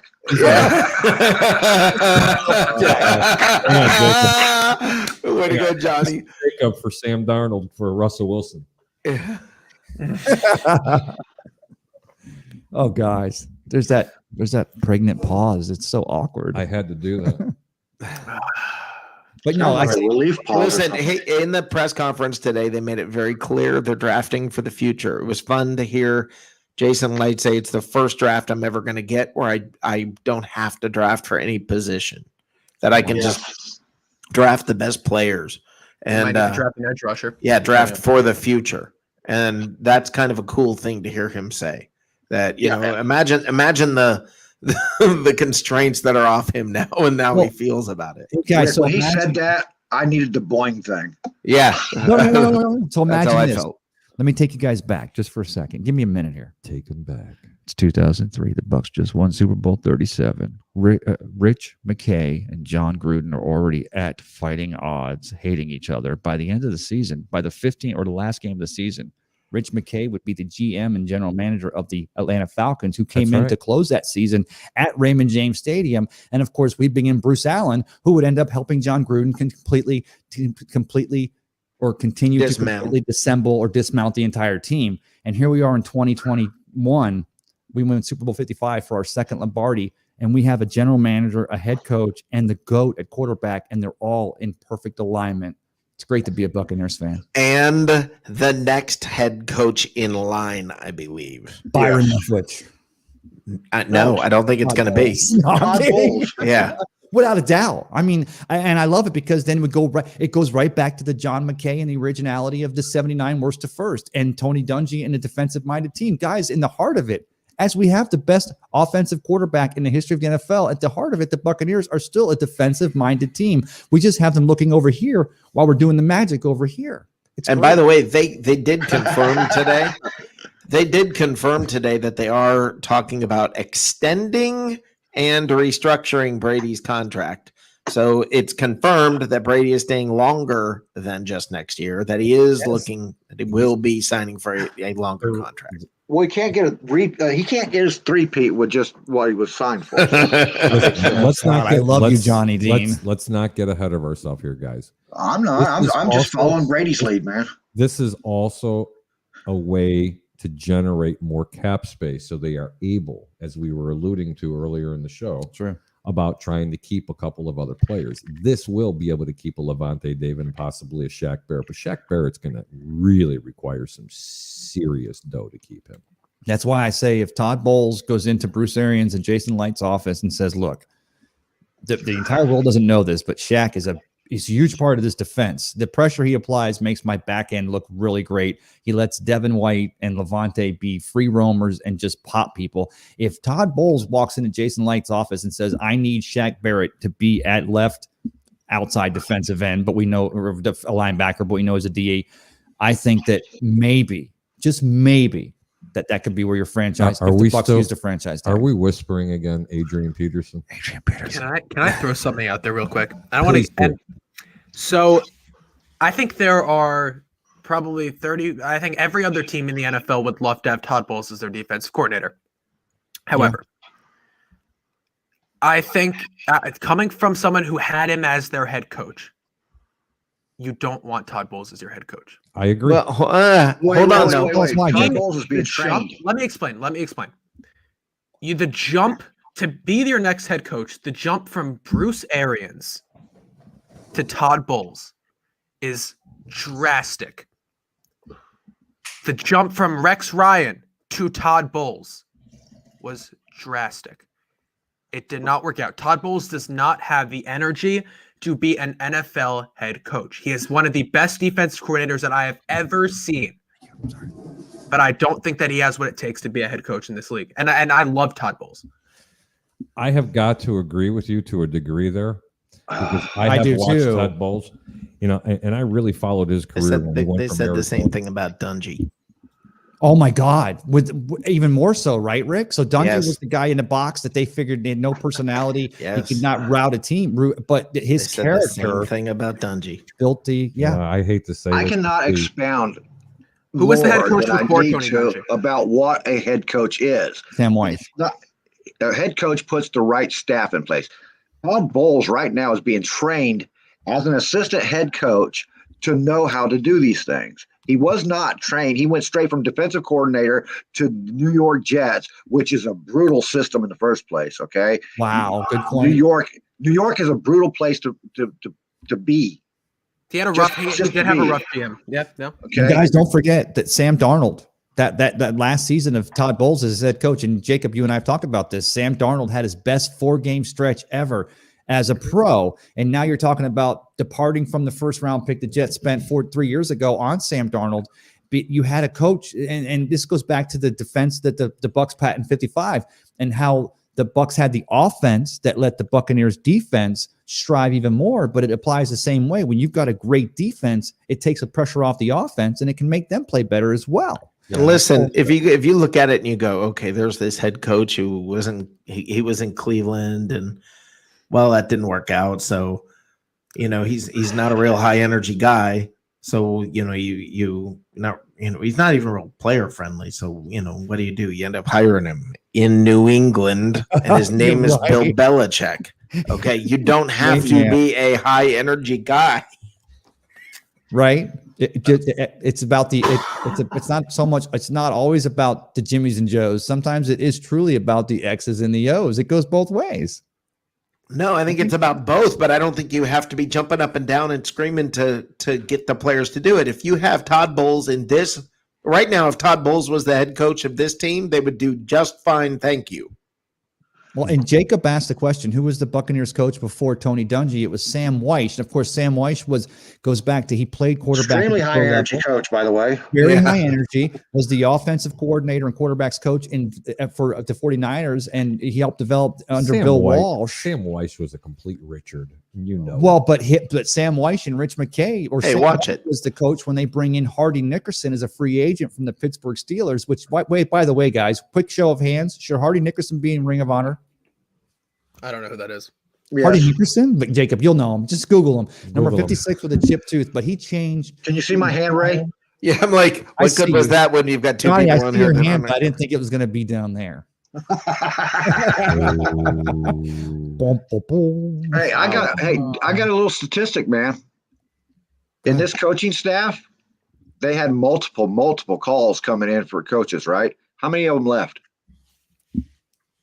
They did. One. They have multiple calls. Yes, they Who did. left? They had There's one left, leave. you said? One left. I know. Bowles was the only one who had An interview. interviews. With No, the Richards two. did also. Okay. Bowles interviewed with the Houston Texans, right? Bowles interviewed with He two had teams, multiple and he had a interviews. second interview with somebody. I forgot who. I think it was Mistake not Philly. bringing him in because Jacob. Again, I'm going to agree with you. And Harry, you said you agree with Jacob. But when you look at Todd Bowles, there were times that he looked lost on the sidelines as the Jets head coach, but he was putting something together there. And It was the and You know what it Jets. looks like you're doing right now? It looks like you're juggling your chest. I am. I'm trying to be nice. So It was the Todd Bowles Jets. was putting some Bowles and the Jets, but he was putting something together there. And of course, you guys, hey, you did great because you brought in who was the head coach behind Todd Bowles? Gase. Adam Gase. Gase. Listen, here's the thing: when you have a bad team, it doesn't matter who the coach is. It does. You do have to have some talent. I mean, yes, the head coach is going to impact it and affect it. Absolutely, I think we all know that. We've seen it as Hey Bucks guys, fans. hold on. We got a caller calling in right now. We finally cajoled somebody into calling us. Welcome to the Over and Under show. Hold on. Who is this calling now? Hang on. Oh, wait a minute. We got to take this call instead. Sorry, Adam. Sorry. Sorry, Adam. Welcome to the Over and Under. Caller, what's your name and where are you calling from? Well, you guys know who I am. I'm Peter Blake. How are you tonight? I like you. The man. Come on, Peter. I like you. Peter, Ray said he likes Peter. So, I mean, Oh, geez. I didn't say Harry Peter. I'll just tell you that right now. it's like a hairy cup of Ray. That's what he Oh was. God.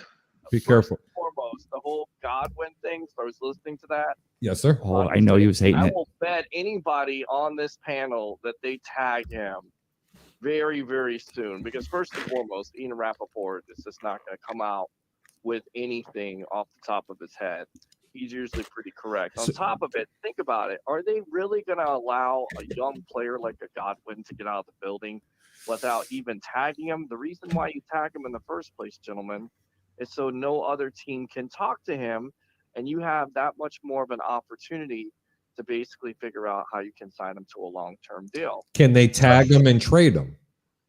Why would you do that? I'm Why just would- asking. Can you Yes. tag him and trade him? Well, Pete, I let me think ask, 17 million reasons. Can, but I don't see that happening. let me ask you this then, Godwin wants Pete. to be here. Well, hold on. No, go ahead. Godwin said about his comments the other day. He wanted to be here. Of course, he wants to make money. I think it goes back to Bruce Arians' comments earlier on. If we can get close, who do you think he's going to rather sign with? He's going to sign with the Bucks over a team where he doesn't know the system. He even talked about this the other day. Go ahead, Ray. No, I was going to ask you is that. So let me ask you this. So if they and I agree with you, Peter. And yeah, Super Bowl bust, buddy. I'm never going to ever underpredict what you say. But let me ask you this: can you conceive on the flip side, if the Bucks are looking to keep Godwin for the long term, can you see them moving on from Mike Evans in the next 2 years? No. that's certainly possible because he's getting up there in age. Well, I'll right? predict- Well, I- 7 I years will- in the league, but I he's will- he's on a Hall of Fame trajectory. So it's like I'm asking is like I love Mike Evans, but if you ask me right now, and maybe I'm putting myself, I'm gonna get a lot of flack for this. No, you're not. Because I know where I you're going love me with it. some Mike Evans, but I would take Chris Godwin just in his current health, his situation, his age. And it's not that I don't like Mike Evans and 7 1,000-yard seasons and on a setting that's an NFL record. But you got to ask yourself, because I don't want to be Julio Jones and Calvin Ridley and the Atlanta Falcons in 2 years from now trying to figure But out. Evans is cutting his pay to fit within the cap, and Godwin is asking for a lot of money. It's nice to Hold on, say, Rick. here's what I Hold want. Hold on, Rick, because I can't hear over the both of you. I'm so sorry. Peter, you were saying? I can't hear Rick. That's what I was saying. So, I'm sorry, Rick. I didn't hear what you said, but basically, you're ahead of the game at this point because you've already won a Super Bowl with both of those guys on the point. same team. So you don't have to worry about being the Atlanta Falcons. Shaq's Okay. going to get signed. Shaq wants to come back. They're going to figure this out. If Brady's going to free up $10 million, there's going to be other guys on this team, namely a Mike Evans that may also redo his contract because he wants his running mate to come back. Furthermore, with the guy who made the most clutch catches, Godwin is an integral part of this team. He is the slot receiver. He's the third down guy. And I don't know if you guys remember or not, but he was the last player in that Green Bay game to get the handoff. So they definitely want him to come back. They don't want him to get out of the building. So I definitely think they're going to franchise him somehow, some way. Okay. Furthermore, the next coach of the Tampa Bay Buccaneers should be Byron Leftwich. Wow. And I'm going to tell you why. Because he's been Boo. groomed. That's why Bruce Arians walked into the situation. He went to the Glazers, remember? He didn't go to the Glazers for Todd Bowles. He went to the Glazers for Byron Leftwich. But Pete, who was Bruce Arians? Who was his first hire? I agree. He's the defensive coordinator, and Todd Bowles may be a good coach in this league, but at the end of the day, we all thought Monty Kiffin could be a head coach. Somebody tell him who the assistant head coach is. Yeah, who is the assistant head coach? It's Todd Bowles. It's not Byron Leftwich. And Hold on they a second, guys. are, a head coach. So Peter, John and Rick are both. I know you can't hear them the way we have this set up. Maybe you can't hear them Wait a on the minute, other you channel, can't- but you- they're both pointing out that Todd Bowles is the assistant head coach. Is Harold Godwin also an assistant head coach as well, or no? I believe so. He's our running game coordinator, but Byron Leftwich is not an assistant head coach on paper as it stands today. Can I touch on a few things after? A, Hold on, Byron Jacob. One second. Leftwich is- Yes. I can't hear you guys. What now? Jacob wanted to touch on something. Can you hear Jacob when he's talking? I can't hear any of you guys. It's I can because only the hear way you the guys. channel's set up. We'll work on that. But go Yeah. ahead, Jacob. Make your point, and then I'll give Pete the liner notes. Okay, so two things. One, going back to your Godwin point, can you let a young guy like Godwin walk out of the building? Yes, because you have an even younger guy who could fill that role named Tyler Johnson, who you just Johnson, drafted out of okay. Minnesota. Further, the offense, and I know you guys might come at me for this one, but I think Harry is going to agree because this is not as looking at it from an unbiased point of view here.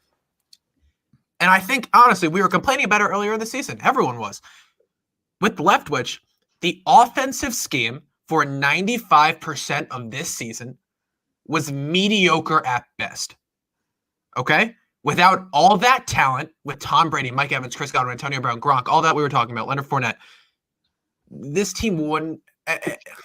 I don't want to say that, to say they wouldn't have won as many games is ridiculous because obviously they wouldn't have won as many games because that's just, they don't have the talent. But the offensive scheme was mediocre at best. And by the time Leftwich takes over, the next head coach takes over, you're not going to have Brady anymore. You're not going to have Gronk anymore. You're not going to have Leonard Fournette. Who knows if you'll have Mike Evans? If you guys like Chris Godwin walk out of the building, then who knows? So you're not going to have that same talent. And so a mediocre offensive scheme just isn't going to work for this team. Jacob, hold up right there. Let me give Peter this because I want to hear Peter's comment back. So Sure. Jacob Charnow makes the comment that as far as possibly letting a Chris Godwin leave the building, comparing him to the fact that we may have he didn't say the next Chris Godwin, but I will, the next in Tyler Johnson coming along, not comparing him or saying he's as good as or Chris Godwin yet, but the fact that we have that young guy to groom into that position. But then Jacob makes the point that the fact that with Byron Leftwich as the offensive coordinator, of course, we had Brady, we had Leftwich, we have Brady as the And none of quarterback these- as and the none of coach these on the players field. will be there. So what is he left with anyway? So it's not that he's saying that Todd Bowles has shown up more in the last 2 years or especially this last Super Bowl season and not taking away from Byron Leftwich, but asking where would Byron Leftwich be once Brady and Gronkowski and these players are gone, as opposed to what Todd Bowles has already done with this defense. Peter, you have a comment. Well, the comment is that if you win another Super Bowl or your offense does as well, because remember, Byron Leftwich was also responsible for the third-ranked offense last year. So it's not like he's just done it with Brady. He did it with Winston, although there were turnovers. If he continues to be productive, you got to believe he's going to be a hot commodity. And at the end of the day, if you're bringing in a quarterback, okay, and you think Brady's going to play a couple of years, do you draft a quarterback this year or next year? This year. Right. Okay. So you want them to have the same system. Mm-hmm. You don't want to bring in a totally different offensive system. What's Todd Bowles' offensive system? Byron Leftwich is going to be the guy. I'm telling you. That's a good point. Guy. That's a great point, because it would be. Go ahead. I'm sorry, Pete. No. And then on top of that, once you bring him in, I think Godwin is a good problem to have, because you get him for a year, and then you see if you can stay healthy, and if he can't stay healthy and he's not as productive. It's just a situation with Shaq, right? I mean, they franchised him for 1 year. People thought they were going to lose him. They franchised him for 1 year, and they're in the situation now where they have to basically figure out if they can sign him or not. I think they're going to. So, Peter, you're making an argument for that franchise tag for Chris Godwin, and it rolls back. Godwin's going to get the franchise tag, guys. Bet it. Rick, do you guys have a comment on this? Rick, what was your comment on that? I'm not saying it's not going to happen. It could happen. It all depends on how they restructure salaries. I'm telling you, Chris Godwin is prioritized after every single defensive player. What do you think, Peter? So Rick says that he's not saying that Chris Godwin's not a priority for the Bucs and doesn't agree with what you're saying, but he says that, like in lieu of the press conference that went on today, that he falls in line right behind the priority of signing all of our defensive players first. Well, I mean, again, you take everything they say to context. Have we heard before Bruce Arians and Jason Light say something and do something else? I mean, it's not the first time they've done that. Furthermore, guys, what's the reason why you brought in Tom Brady in the first place? Because in New England, they were getting rid of weapons or weren't getting them enough. So let me get this straight. You have a quarterback who just had a career year, and you want to get rid of one of his receivers, and to convince him, man, Tyler Johnson to step into that role. Can somebody point this out, though? Hold on. Antonio Brown. So somebody please tell Peter. Brown. You mean to tell me that Tom Brady's going to be okay with getting rid of one of his biggest weapons? Somebody please tell Peter. Somebody please tell Peter who is Brady working with constantly in the offseason? Thank you. He's working constantly with Scotty Miller, and he's going to get him more work if Godwin is gone. He wants to know who's working with Tom Brady in the offseason constantly. All those guys. All of them. No, it isn't all those guys. He wants to keep them all. He wants to keep Godwin, definitely. Oh. Look, I get it. Everybody's saying, well, he's working with Scotty Miller and Tyler Johnson. They have places on this team. But at the end of the day, guys, you're talking about a premier wide receiver, and you think they're just going to let him go and not get into Can I say? No, go ahead. So, Pete, we got you there. And Johnny and Rick can hear you, but Johnny wants to say something, then we'll translate. Go ahead, Johnny. Okay. Transition. The tag is not happening. Okay. Scotty Miller, Chris Godwin don't want the tag. The team don't have the money to put a tag on Chris Godwin. If there's a deal done with Chris Godwin, it will be a 3 to 5 year deal, and it'll be a team friendly deal. If that's what it takes, if Godwin wants to be here, that's what it's going to take for Godwin to be here. And I'll say, hold on. The only thing I will say is I agree with everything he just said, other than if they can restructure salaries to get Godwin tagged, they will do it. Right. Okay, so stop right there. So Rick, I know you can't hear. Oh, Jacob, you want to add something? Don't be cumbersome here, because I have a short memory. No, just because I was sighing at the fact that I think, I'm hearing like, okay, well, yeah, with Jason Light saying like, oh yeah, I mean, they want to keep, obviously you want to keep everyone around, right? You want to keep your Pro Bowl receivers around. I mean, unless you're the Houston Texans, but anyway, they didn't say that, though. They said they're prioritizing the defense, and the offense will work itself out. So Pete, this is what the guys are saying. So I'm Jacob going to fill it in for you, because there was so much talk. I'm going to give you the whole narrative really quick. Though, first. They all went blah, blah, blah. So, Pete, so here's what Johnny said. He says If Godwin's here, it's a 3 to 4 or 3 to 5 deal extended. Doesn't see him franchising, and only because it's not that we. And it comes back, and Peter, this is what it comes back to me, and I think Rick and Johnny will agree, and maybe Jacob as well, and maybe even Harry, is that I have a hard time thinking with even with Mike Evans restructuring that contract and then Brady coming in just under $30 million. I have a hard time seeing the Bucs spend just under $60 million for 3 players when they're going into even. I know we've talked about an extended television contract, but we're still talking about a salary cap that's realistically between 182 and 185 million, at least what they're saying, and you're going to spend literally 25% of that cap on just 3 players when you have a Tyler Johnson, when you have a Scotty Miller, when you may have a Danny Amendola, or you may have another option at receiver. We love the things that Chris Godwin can do, but you start thinking, do we say bye to Shaq Barrett? Do we say bye to Ndamukong Suh? Do we say bye, or maybe Levante David gets lured away to Carolina Panthers, which has been a rumor, in light of trying to keep a receiver for $17 million. You know, I agree with that. I'm gonna go back to this. Everybody was talking about last year how they were gonna lose all their defensive starters, how they were gonna lose players, and how many total players did they lose last year? None. They lost 1 player. And Who that was it? Carl Nassib. That's Oh, it. that's Carl right. Nassib is That's right. That's right. That's it. You know what, guys? Hold on just for a second, because you know what? Even though we're debating amongst ourselves and we're having a really good conversation, this show is about the fans that are out there that are watching it. Rick H. The offense was mediocre until bye week 13. During the bye week, they instilled Brady's quick pass slant, screen play action offense. After that, the Bucs averaged 37 points a game. That was a great point. Thanks, Rick. Chris Williams, AB wasn't even playing the first half of the season. Very good point. Rick H, 16 million in Florida is the same as 20 million in California. That's New a York. good point. It has never mattered when it comes to people signing. It's No, always yeah. been something That the has nothing to do media with cap. talks about. But if the wife is asking about it, boom. This is, can I throw out that anti-Jets media bias at that point for a sec? Because that was a huge thing when people are arguing about, oh, well, Trevor Lawrence should definitely want to go play in Jacksonville over New York because, well, there's no state tax there. Like, come on. These guys are making so much money. I don't think they care. Yeah, it's never made a difference. It's never made a difference. And Peter Jacob makes a good point talking about Trevor Lawrence, why he'd want to go to Jacksonville to play for the Jaguars in a tax-free or income tax-free state as opposed to going to the New York Jets, where obviously, Jacob, I agree with you, the media and the machine would be a lot bigger. And you guys, I got to tell you, though. And Rick claims it doesn't make a difference. But I got to tell you, I was going to post a thing on Facebook today, and Peter, you tell me what you feel about this. They showed Urban Meyer. He's at Clemson looking at Trevor Lawrence doing a workout. And Trevor Lawrence, I can get past the hair. I can get past the ego because this kid can ball. I went back and looked at his tape since high school. This kid can ball.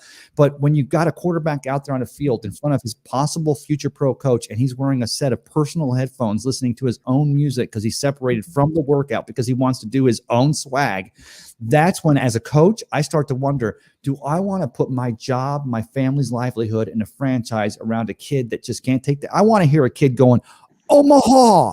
I don't need a guy wearing personal headphones doing Clairol hair commercials. Does anyone agree with me? I'm just asking. You're old. I think that 6'6". Look at his record with Clemson. Is he going to struggle with the Jacksonville Jaguars? There's definitely he could. Mhm. They do have some weapons there, but at the end of the day, Urban Meyer didn't walk into No, they Jacksonville don't. to be the head coach for nothing. No, He they wanted don't. Trevor Lawrence to be the What guy. weapons does Jacksonville have? Here or no here. Jacksonville has one wide receiver. Jacob wanted But to know they're what about to have weapons another they wide receiver from Chicago They're Bears. thinking about getting. We're not going to go there. I Please don't got a go there. stat for you on Trevor Lawrence, You're man. not getting Laviska Shenault is not a wide receiver 1 in any way, shape, or form in the NFL. Come I have on. a stat for you, Jacob. Neither was Rashard Perryman, either was he, Jacob? But they're going to draft. I You mean, know what? I'm going to stop this right now. Here I come. I have a stat he's for you, coming Jacob. online. Real quick. He's Real coming quick. on. He's coming on. Real quick. here. Let me get a stat That out was real one of the quick. scariest things I've ever heard in my life. That was a mic drop. guys, Some- hang on. Please let me get a stat out before Peter gets in here and starts his Johnny, rant. I wanted to hear about your stat. Yes. Okay. Hold Trevor on. Lawrence is 6'6". There's been one in the history of football successful 6'6" quarterback. Peyton Manning. Don't say No, Vinny Testaverde, Joe 'cause he was- Flacco. He's not successful. He does not got Joe He's Flacco's got a on. ring. And He's he got a ring. and So does Nick Foles. So does Wait a Nick minute. Foles. Wait a minute. His playoff record compares with Brady. I'm gonna But put that's this- with, I'm but gonna- that's I'm going to put this comment up here for What? Rick here. he wants to Wait, give us this comment. What? Yeah. What did you just say? Wait, who, me? No, Johnny Dean just said Joe Flacco's playoff record compares with Brady. Okay, They not didn't, because they made it once. And they're Rick. 500. No, Johnny, go ahead. I'm sorry. Pee break. Guys, so Johnny, you were telling me about the stat. I get that you said that the 6'6", right? But Testaverde was like 7'4", and the guy was colorblind and couldn't. And Trent Dilfer was 6'5" and couldn't throw a screen pass. Yeah, you can look it up, Ray. 6'6". There's only been one successful quarterback in the league ever to go to a Super Bowl. What? So there's I a know. 6'5" that does well and a 6'7" that does well, but Rick, for some that's reason, the point, Rick. That's the point. You're missing the point. Joe Flacco, for Christ's sakes. Got the arm. The only Joe one Flacco's got who's the ever arm done of God. maybe I'm missing the point. That very well may be the case. Please dumb it down for me and explain it a little more Yeah, clearly. Johnny, tell me what you're trying to say with that. Because I'm saying it's ironic. And the next person up is the guy in San Diego right now. Oh, Justin Herbert. So, Johnny, I Right. get you. So you're basically making a backhanded comment on a statement, but you're trying to say, Thank you, Ray. Okay, I didn't. We weren't catching what you were saying. All right. So we got another comment here. Hump Day 391 says that was awesome. Obviously referring to me. Hump Day. Russ is Jacob's man crush. That is true. Rick H. Sue's wife said he could keep playing, so Sue said he is in talks with Arian. Oh Lord, please finish. He's in talk with Arians and Light for a friendly 2-year extension because he Yes, doesn't that's what I want heard. diapers I want- on twins. You know, I want Dom and to throw up. Dominican's a smart guy. Jacob, real quick, Jacob. You know I got love for you. We're not going past your bedtime. You're good. I'm perfect. Okay, keep going. guys. Flacco has 2 rings. Yep. You Kim Ben is real. Joe Flacco was a legend. Chris Williams. False. That's rude. What's rude, Chris? I don't know what's rude, but let me ask you this, Jacob, think- starting with you because you know the intent, you know the entire NFL better than probably the 5 of us sitting here. If the Cowboys, if the Red Rocket, if Andy Dalton went to the Cowboys and said, "Look, I liked being I like the fact that the East is still a winnable division, and maybe we can make a run at this if you can fix that dumpster fire of a defense like the Bucks had under Mike Smith a few years back. I'd like to come back to you for 15 and 20 million." Do the Cowboys just automatically drop the $37.7 million tag on a Dak Prescott who may be still rehabbing for most of the season Hold from a on. gruesome ankle injury? Or do you No. think Dak, so No. you think Dak Prescott could be an answer for the Oh Cowboys? Lord, this No is like way. deja And vu. here's why. And Rick, I know you're gonna hate when I say it. This is deja vu. Dak Prescott is a top 12 quarterback in the NFL. Andy Dalton. What was Andy Dalton isn't even in the top 35. Jacob, what's Dak's best? What's other than the fact that the kid can throw the ball and he's smart, but what was his number one asset? The star on his helmet. But no, but to start his helmet, Dak's number one asset was the fact that he could pull. He threatened to pull the ball down and run it as a running quarterback. And you're talking about that gruesome ankle injury, though, Jacob. I understand that. Yeah, no, for sure. I completely understand why the Cowboys wouldn't pay him this year, and I understand it. But I do think Dak is going to come back, and this is just me saying it because I don't. What do I know? I know it's just all speculation as much as whatever we're saying here is. But I think he's going to come back and be a relatively the same player he was when he got hurt. I don't think he's not going to come back if he's not 100%, and that's I think something that goes over. That's kind of going over a lot of people's. He's fine, right? From what we're hearing, he's going to be good to go. So I think that they'll understand. I understand if they don't pay him though. Like this year was more of a prove it year. Because for a team to lure Dak away from the Cowboys, they'd have to give him. They'd have to literally sign him to a long-term, a big deal, which you don't. We saw Jameis Winston. I'm not comparing Dak and Jameis, not a good comparison. But we saw the fact that the NFL market, in light of this, this new NFL where the quarterbacks are going and looking for their championship team. But we're talking about the Cowboys now, and that's why I posed the question: is Andy Dalton actually, if he'd have had a defense last year in that NFC least with the Washington football team, who still can't decide if they're going to keep Alex Smith or they're going to move on. They already took care of Hoskins, cutting him. But you're talking about a division that's in complete throes of utter destruction. So you're looking at a team, you're like, oh, Andy Dalton, the Red Rocket, he actually looked pretty decent. And it's a conundrum, right? Though Andy Dalton. I think if you are trying to replace Dak, you don't go with Andy Dalton. Because I think even if you have to pay him $15, $20 million a year, you know who you don't have to pay that to? The Jets for a second rounder for Sam Darnold. And if they really want to move off Dak, then I think that's a fair move to make. Wow. And What are the Saints doing? That's just an example. Okay. What are the Saints doing? The New Orleans Saints, let me go ahead and just clarify this really quick. Mac Let you get back to Jones. what you're saying. The New Orleans Saints couldn't even franchise tag the janitor this year. Okay.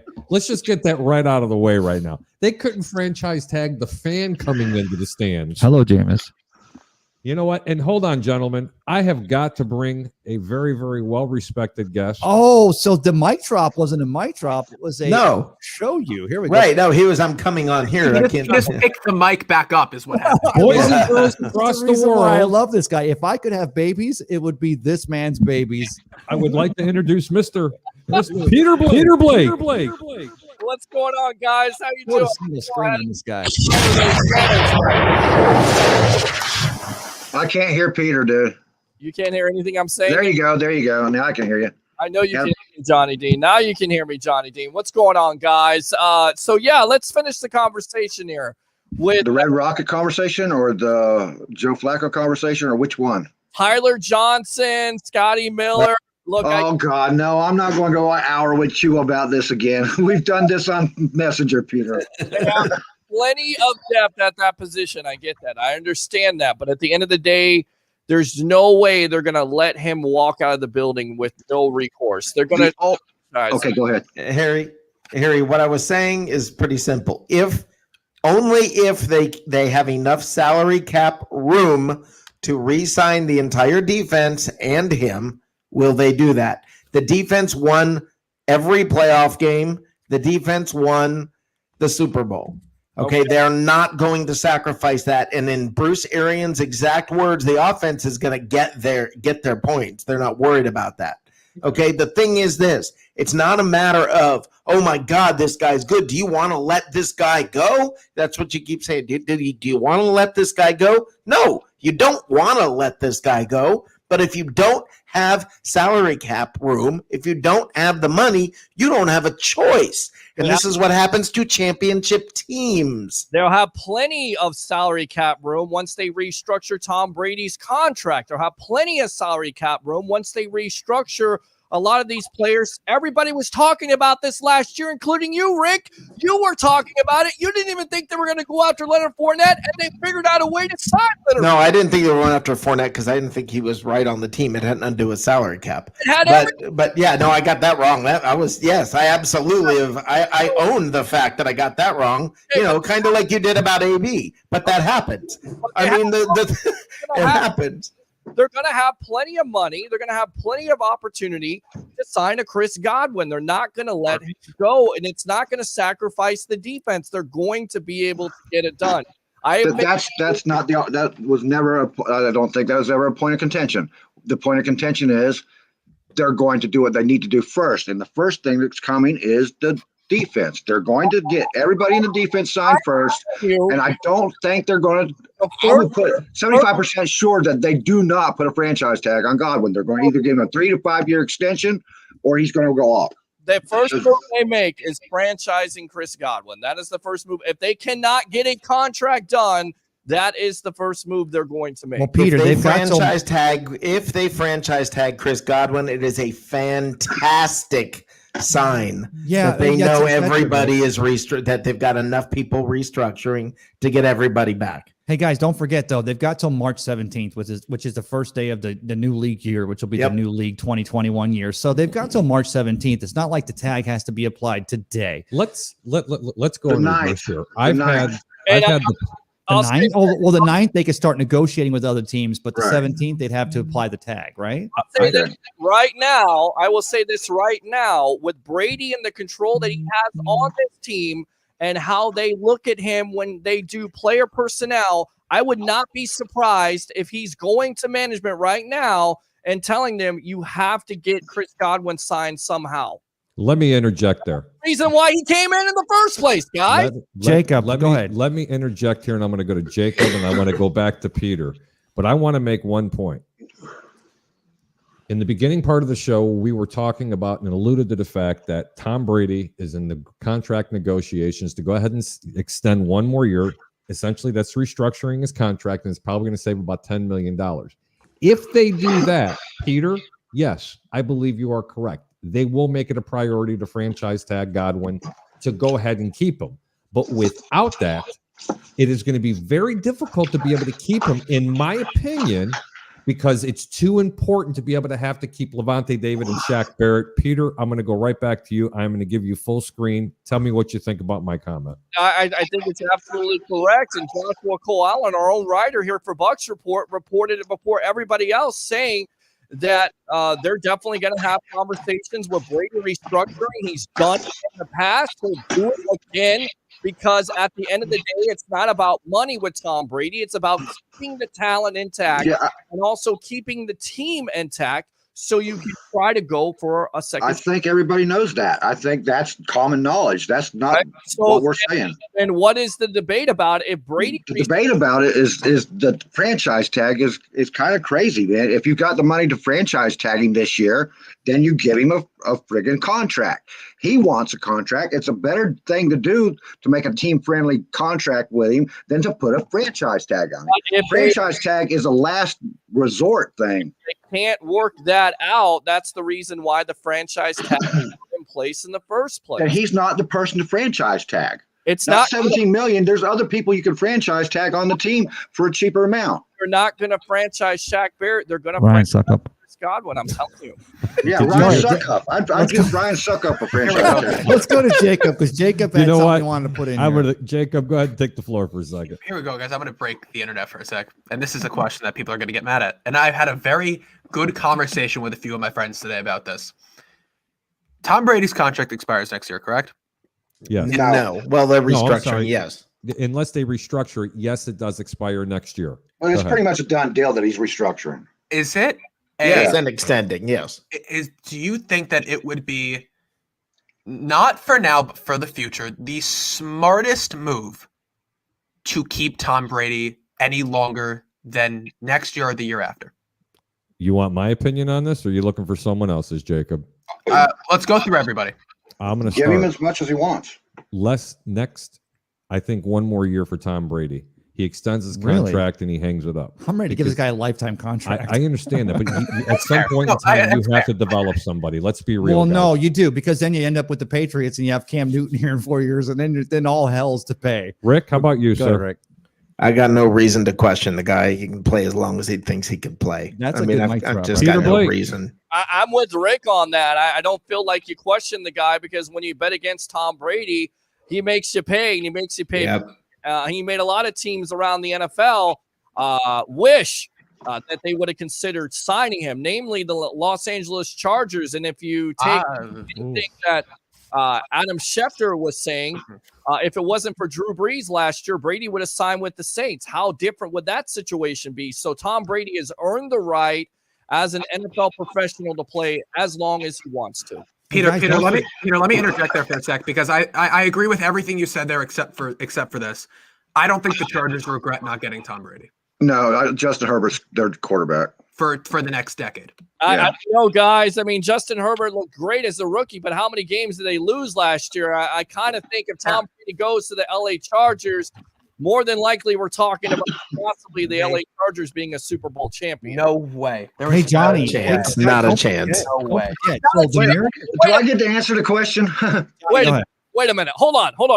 Not a chance. You know, I heard this last year with the Tampa Bay Buccaneers. They didn't have a chance because they didn't learn the system. They didn't have this and they didn't have that. And once again, even being at 7-5, I came on this program and told you it was Super Bowl or bust. And the reason why is because you have Tom Brady. Tom Brady always gives you an opportunity. Of course, every team is kicking themselves right now for not going out and getting a Tom Brady, especially the LA Chargers, because you look at the talent on the Chargers at wide receiver. You look at the talent on defense with the Chargers. You want to know why they lost so many games last year? Because even though they had a rookie quarterback throwing for over 300 yards, coaching decisions cost them. And of course, Amen. I agree. with Defense you. cost them. They have one great defensive They had- player. The Bucks had the best defense. I argued the best defense in the NFL last year.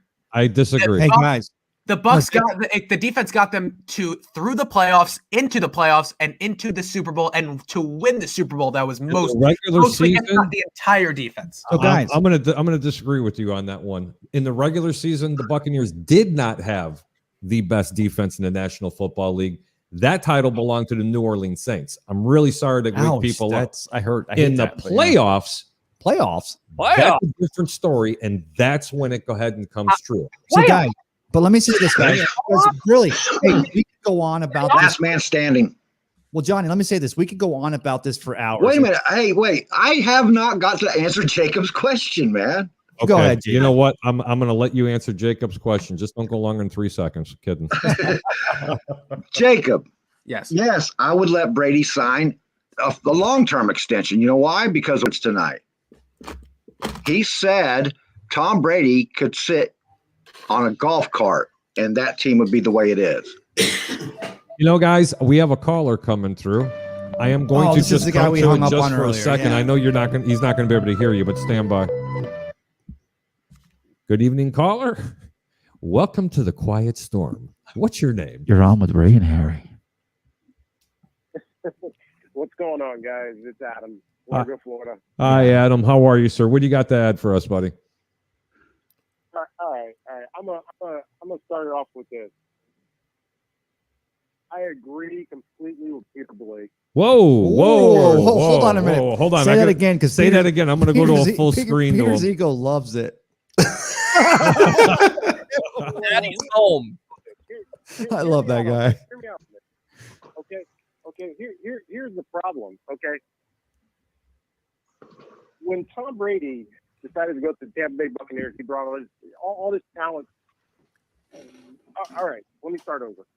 Him going to the Chargers with Keenan Allen, Mike Williams, tight end. I mean, they would have been a Super Bowl contender for sure. Contender? Nobody's disagreeing. He can't hear you anyway. Rick just No, says I can hear him. I remember contenders, Peter nobody's couldn't hear him. Can you hear the people on the panel? Did you hear Rick Hughes? I Rick can't Hughes. hear nobody. Okay, Adam. So Rick Hughes agreed with you. So he said definitely playoff contender. I'm sorry, you're right. The caller can't hear. Adam, do you have a question? Because I'm going to go ahead and just place it to the panel, and you can get off the air and you can actually listen to it. Because I don't want to be rude, because you can't hear the people on the panel, but we could hear you. No. I just had a comment on that. I'm actually hearing myself. Yeah, I know. I'm really Yes. sorry about that. You got to Echo. turn your volume down. I got a poor producer. His name is Peter Blake. He was supposed to come over here and fix it, but that's okay. We understand it. Anyway, Go ahead, I'm Adam. glad- What's your point though? Because you're Yep. making a point about the Chargers were this San Mateo, Tom Brady is, and also the New York market, because with Giselle and her life and everything that's going on, that New York was one of the contentions, one of the possible landing spots for Tom Brady too. But you're making a point that the Chargers would have been almost a parallel team for the Buccaneers. But your point is the reason why Tom Brady chose Tampa Bay was because of the personnel, right? Well, the personnel, but not only. What my point is that if you have good talent around you, Keenan Allen's been a stud. I mean, he's been one of my favorite wide receivers in the league. You got Mike Williams. You got guys like that, that Tom Brady can work with. And you don't bet against Tom Brady. I mean, if you put good talent around him, he's going to win. But let me ask you this. So, my point is that, yes. Adam, so you sound like you're a Chargers fan. Let me ask you this though. no, he's not a Charger fan. The Well, man he's is making- actually he's making a the- huge Giants fan. He's just a football fan in general. Okay, but he's making a point because don't forget, the Chargers lose their defensive back, right? Derwin James. They lose him in the preseason, and they also lose Bosa during the season. So you're talking about if Brady still went to the Chargers and they lose those key components to that Chargers defense, do you still think even with Tom Brady, God, at quarterback, the Chargers would still be in the AFC Championship game? I don't totally agree. Not with that coach. Listen, guys, this is exactly. I'm going to agree, not with Peter. I'm going to agree with Tom Brady. Tom Brady made the decision to come to Tampa because he thought he would Hold not on, be Adam. able to do it in LA. Hold on, Adam, because we're talking over each other, and this is where it was going to become a little confusing. Because he Adam, would not be able to do it in LA, you said, Rick? and hold on, Rick. Hold on, Adam. Adam, until I get the technical difficulties taken care of, I'm going to go ahead and cut the phone call short. I really appreciate you calling Definitely in, is. and we'll talk to you soon. Buddy, okay? Appreciate you, Adam. All right, sounds good. guys. Appreciate you, brother. Adam. Call Take back, care. please. Call Definitely. back anytime you want, but I have to fix this again. I either have to get the No worries. I have to get the foul mouth producer involved in this, or I have to get Peter Blake over here. One of you guys need to I'm fix it. going to get over there and fix it. I promise you. But I will say this. I definitely think Brady going to the Chargers, he would have elevated that team any way it goes. Any team he's going to elevate. Agreed. And my point was that there are teams out there kicking themselves because there should have been more than 2 teams trying to wine and dine, especially the San Francisco 49ers. Hello, you got Jimmy Garoppolo. He can't stay healthy. Jimmy Talent, Garoppolo. right. Jimmy Garoppolo who? Right. You should have went after Tom Brady, and they Jimmy did. Galapagos. And the point is, the reason why Tom Brady came to the Tampa Bay Buccaneers is simply because they did give him some power over personnel decisions. We know that with the Gronk move, with the Antonio Brown move, and also they assured him that they're going to have enough weapons around him so he can be successful. Case in point of the reason why he left New England in the first place, because they stopped caring. They stopped putting weapons around him. So let me get this straight. After I have a career year with one of my favorite wide receivers, I'm just going to let him walk out the door for nothing. No Peter, way. They're going Peter, what I'm saying, no, and Rick, I'm going back to you because I know you want to say, and it's your show. So but what I'm saying is that if Jason Light and Bruce Arians sit down with Tom and they say, look, we're going to do anything and everything we can to make you as successful or put you in a position to be successful. But here's the deal. And Peter, this is the reason why, guys, truth be known, Harry and I talked about this in our pre-production meeting earlier today. We were like, what's the perfect topic for tonight? And guys, mic drop, it was Chris Godwin. And the reason why is because, Peter, you're right. A 1-year franchise tag to keep Godwin here, to make Brady happy, to give him his slot receiver is not the worst move. But then also, Johnny Dean, you're also right. A 3 to 5 to keep this kid here. If you're looking at moving on from a Mike Evans to keep a Chris Godwin, so far Chris Godwin has shown us he's a mic drop great receiver. But the truth of the matter is, at the end of the day, you've also got a Tyler Johnson. You've got maybe a Danny Amendola. You may have a Julian Edelman. You've got Danny Amendola retired. Julian Edelman needs to be retired. I agree. Got Scotty Miller here. Keep what you have. I get the Tyler Johnson and the Scotty Miller stuff. I get that. I understand that. But here's what you're also not looking at. Let's say they do get a TV deal and it doesn't necessarily go on this year. It'll go on next year. So you franchise them this year, and then you worry about the specifics next year so you can sign them to a long-term deal. You don't have to necessarily get everything done this year. The sky isn't falling. All these people leaving Tampa Bay, they don't want to leave Tampa Bay. You know why? 2 words. Tom Brady. That's Can I ask you a question, Peter, really quick? Yeah. I want to throw a running back in there. Can another one retire by the name of Adrian Peterson, please? You know, I tell you right now, if he's interested in coming and it's on a cheap deal, why not? Oh, God. Thank you. Thank you, Peter. Thank you, Peter. Hold on. Wow. I will say this. I think it's more likely if James White would come here because he'd be a pass catcher. Hey, Peter. Yeah. Peter, I brought this up. I said, what about, I mean, if you're going to lose Fournette and you're going to lose Shady McCoy, you replace them with James White and Adrian Peterson on Hold on. friendly contracts. What happened to Keyshawn Vaughn? We were talking so highly of him in the middle of this season. Keyshawn What Vaughn? happened to him? But guys, Keyshawn who? it's a good problem to have. You're Yes. right, Jacob. It's a good problem to have because you have a 3rd-round pick. But remember now, Jake, Keyshawn did put the ball on the carpet. He can't do that in Bruce Arians' offense. Right. Then He also got Brady hit. That's it. You can't do that. You got to be good at pass protection. You got to catch the ball. I get it. There's problems there. They're But not. here's the funny thing, Peter. Here's the funny thing. The rest of the people on this panel, with the exception of one other young man that's in here, thinks that Adrian Peterson is going to be an upgrade at the running back position. You ready at this? At receiving the football. No, but no. See, you're changing what we said, Harry. Might as well have No Frank one Gore. said it's going to be an upgrade. I broke out the stats yesterday. You want me to do it again? No, No one said it's going to be an upgrade. They said Adrian Peterson can catch the ball. Is Adrian Peterson known as a pass receiver out of the backfield, Peter? Not in my estimation. He's not. 70%, I think- 76%, 76%. I don't think he's bad. I don't think he's, Ronald Jones isn't great yet. Of course, Keyshawn Vaughn, we don't know. So Adrian Peterson, if you bring him in here, but I think they're going to go more terms of a James White because he is a pass catching presence. If you can get him for cheap, which most likely Tom Brady will work his magic, more than likely you can put that together, or you could go into the draft, which I don't see them doing. Look, you have more needs at this point to go with an outside linebacker because JPP is getting up there in age. Yep. Tackle, you can get the offensive line. The point of the matter is, with everybody saying this team is going to lose this team is going to lose that, maybe these players don't necessarily want to leave. Maybe they're just happy here and they're willing to take a little bit less money. That'd be nice. I always go back to the comments from Bruce Arians. If you get a little bit closer, like everybody else, you may be able to get that deal done simply because the comfortability factor. That's We my all agree exact with point that. about signing Godwin a contract instead of a franchise. Well, let me tell you Franchise guys. does not do anything but alienate the team from the player. No, And here you go.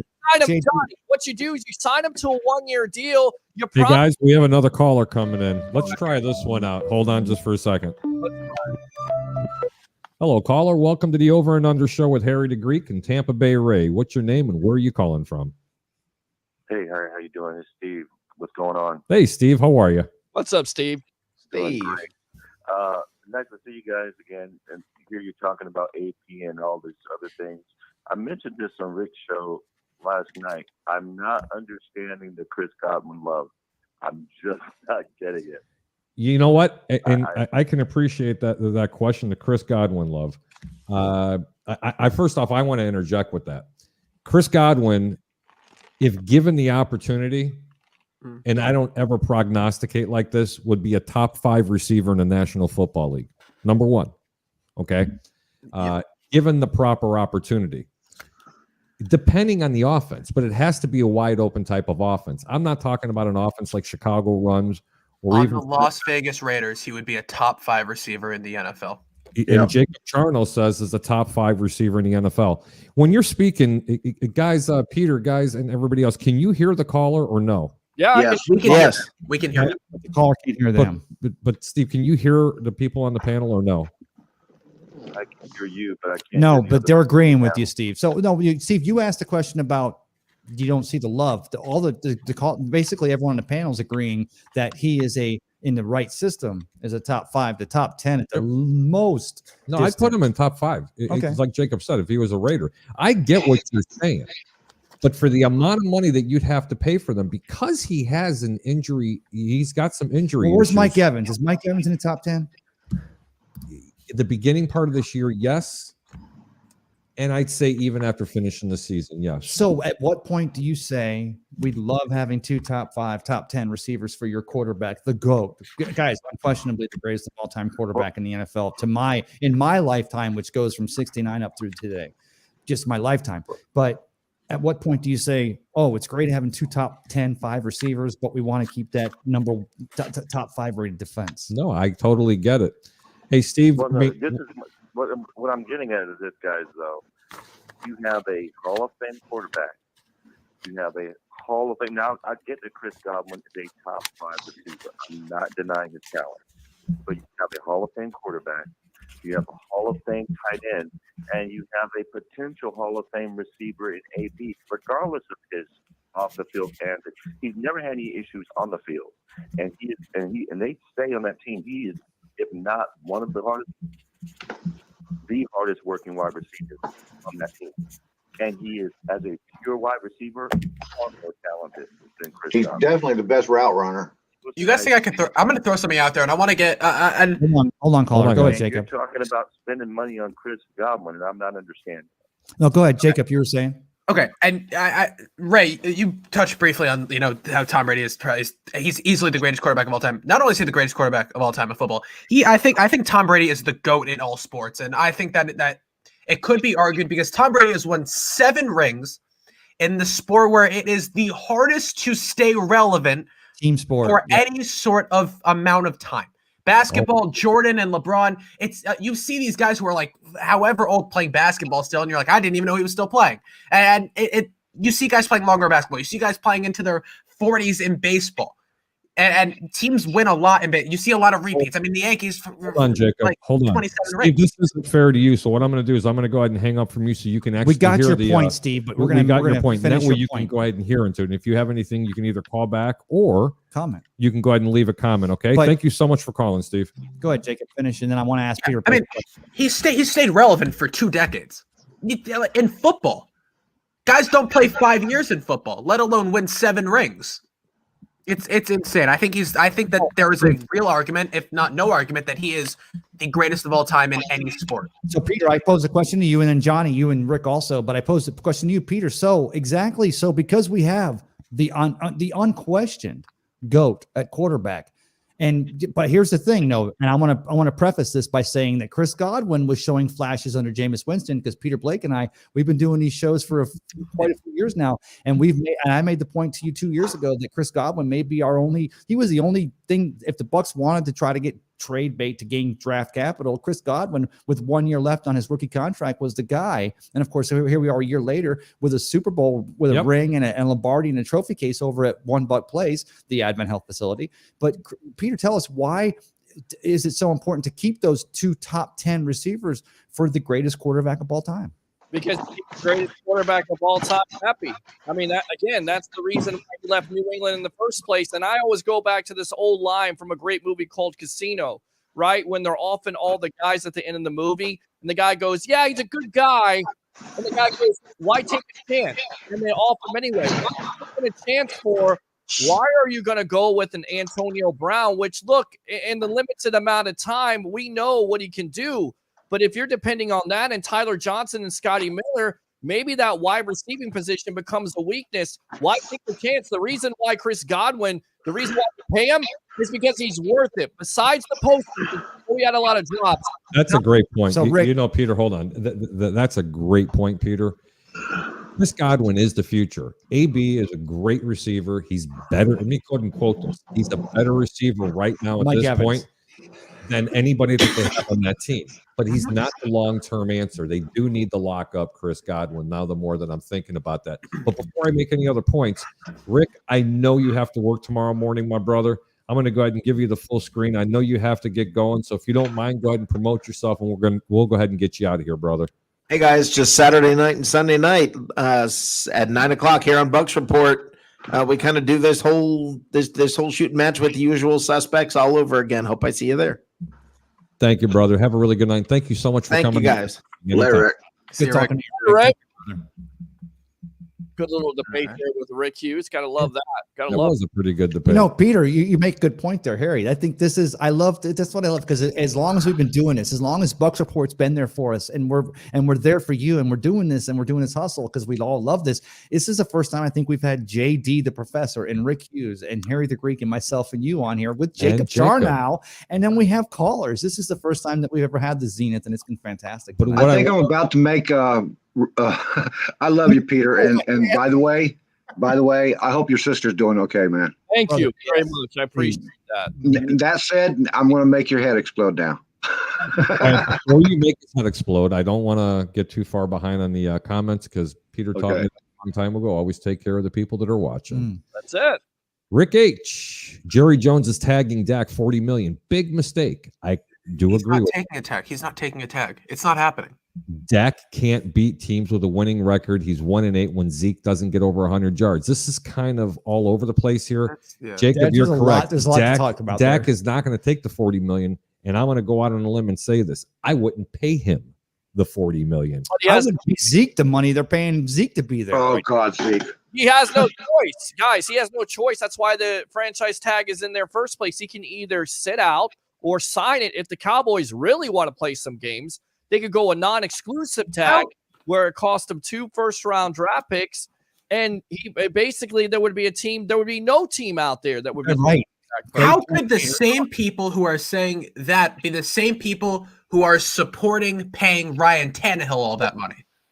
It makes no sense. Yeah, Zeke gets 100 yards. Guess what? Zeke only a couple years ago. I know Zeke was a bum last season, but Zeke was the best running back in the NFL a few years ago. Well, Jeez. Behind the Jacob, Great Wall of Dallas. What's Jacob, What's- it's after what time?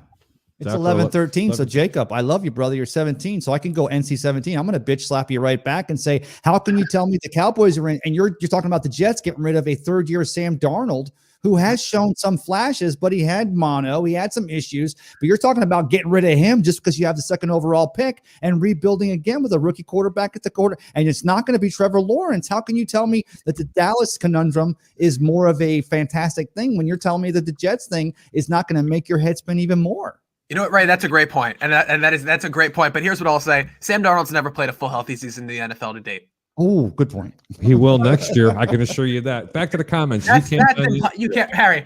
That's impossible to say right now. Hey, Jacob, you slapped me right back. I appreciate that. Two other things. Here's the Dak thing. might as well play for New Orleans since he's gotten nothing to get paid for either. Oh my All God. right. Well, that's excessive. Oh, wait a minute. Hold on.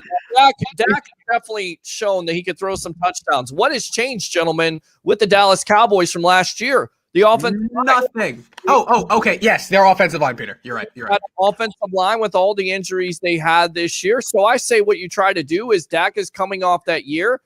Dak is going to be lucky to get that franchise tag. I get it. There's going to be teams out there willing to pay, but are they going to pay him $40 million or $35 million with him coming off an injury? More than likely not. And then at the end of the day, who is Dallas going to find? With Jerry Jones there, they both need each other at this point. They found out the hard way with Andy Dalton. It's a Dallas standoff. Sam Darnold. Well, which is the irony, Pete. The irony is the point is that Dallas offered a contract to him last year that would have given him some money over 4 to 5 years, but he chose to stand out. He took the franchise tag. He gets the gruesome injury, and then so now we're at the same point a year later. And I want to apologize for everyone out there for using that slap comment earlier. That wasn't right. Well, We're past 11. We're good. We're good. We're good. Now, Jacob, don't worry about it. Here. How's that? Is that better? Sorry about that. I like the way your wife did it last night better, Harry. Sorry. Oh, about that, were bro. you Sorry. watching that too, JD? Yeah, did you? We won't talk about that. Rick H. Restructure Brady Evans. Donovan Smith and the Bucks will have $55 million in cap space. I'm not sure on that number. Well, That's a lot. That is a lot of money. I don't know about that number, but I could definitely see a lot of that, the majority of that happening. And I think that's the Bucks' grand plan. Honestly, I don't think they went into this thinking it was just a 1-year plan. Like Johnny said last year, it was a 2-year plan. You're right. It was a 2-year plan. Yep. But both years, they wanted to win the Super Bowl in both of those years. That's what I think the question remains, guys, and I think all four of us, I can be unanimously answering real quick. If we went into 2021 in less than 5 months with the same exact roster, would anyone's heart be broken? No. Of course not. Not at all. But hold on. Oh, yeah. I'd be crying over another Super Bowl, right? Yeah. Come on. Every championship team the following year needs to have some fresh blood. Yes. Look at the Chiefs. Look what happened to the Chiefs, guys. I know that the Chiefs made it back to a Super Bowl, but they felt vulnerable all season, did they not? Yeah. The Chiefs are on the same exact trajectory as Seattle was when they did it. When Russell Wilson first came there, Russell Wilson's trajectory is the same exact trajectory. I'm not reaching over my own back when I say that. Certainly not a bad career for him. Where's Russell Wilson this season? He may not be in Seattle. He's He's a Seahawk this year. He's not the year after. There we go. Mark I it. tell you right now, a third of the teams right now are calling the Seattle Seahawks about trading for him, and it starts with 3 first-round draft picks. I mean, Seattle and Jets. Do it. Do it. I'm paying 3 first-rounders for Russell Wilson. And since Rick's not here, how many games would you win With Josh Rosen? with 16 Russell to 0 Wilson? 16 to 0 with Josh Rosen, guys.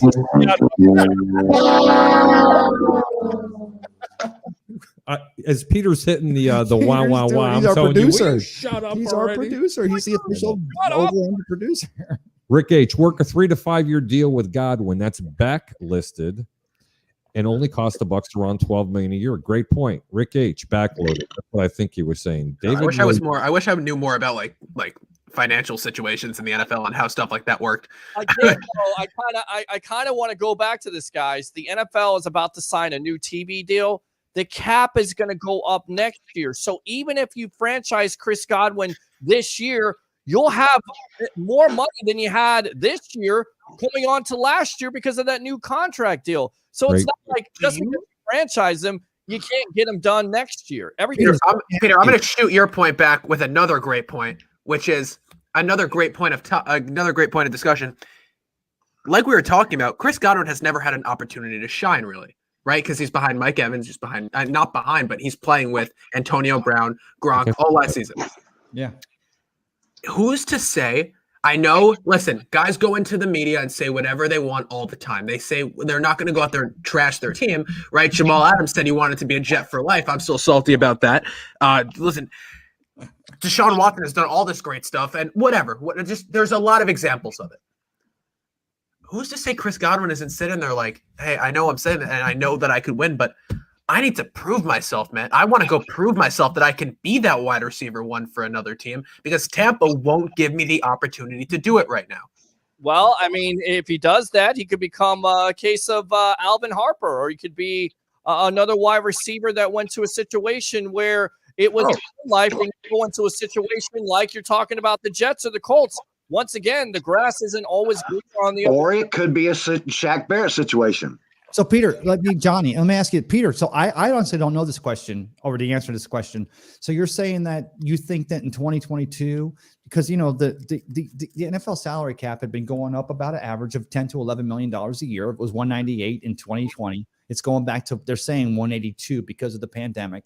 But you're thinking right now, and I'm not trying to put you on the spot here, but you're thinking that not only will they go back to 198, which was this year's cap, but in 2022 for next season, they'll probably go back to above 198 by 10 million, like 208. So that would give the Bucs a little bit more of a buffer to try to sign these free agents. Oh yeah, over 200 million at least. Yeah, over. Yeah, definitely, and that's what I'm saying. And like, I get it, I understand it, but at the end of the day, yeah, Chris Godwin, does he have something to prove? Maybe to himself, but at the end of the day, he's also got to think about Mike Evans goes out with injury, so Chris Godwin gets to become the one wide receiver. But that isn't always a good thing because you draw double coverage. At least in this system, which for the last couple of years, you know that you're going to get single coverage. You know that you're going to be able to put up those type of numbers, and you know that you're going to be able to play with the greatest of all time.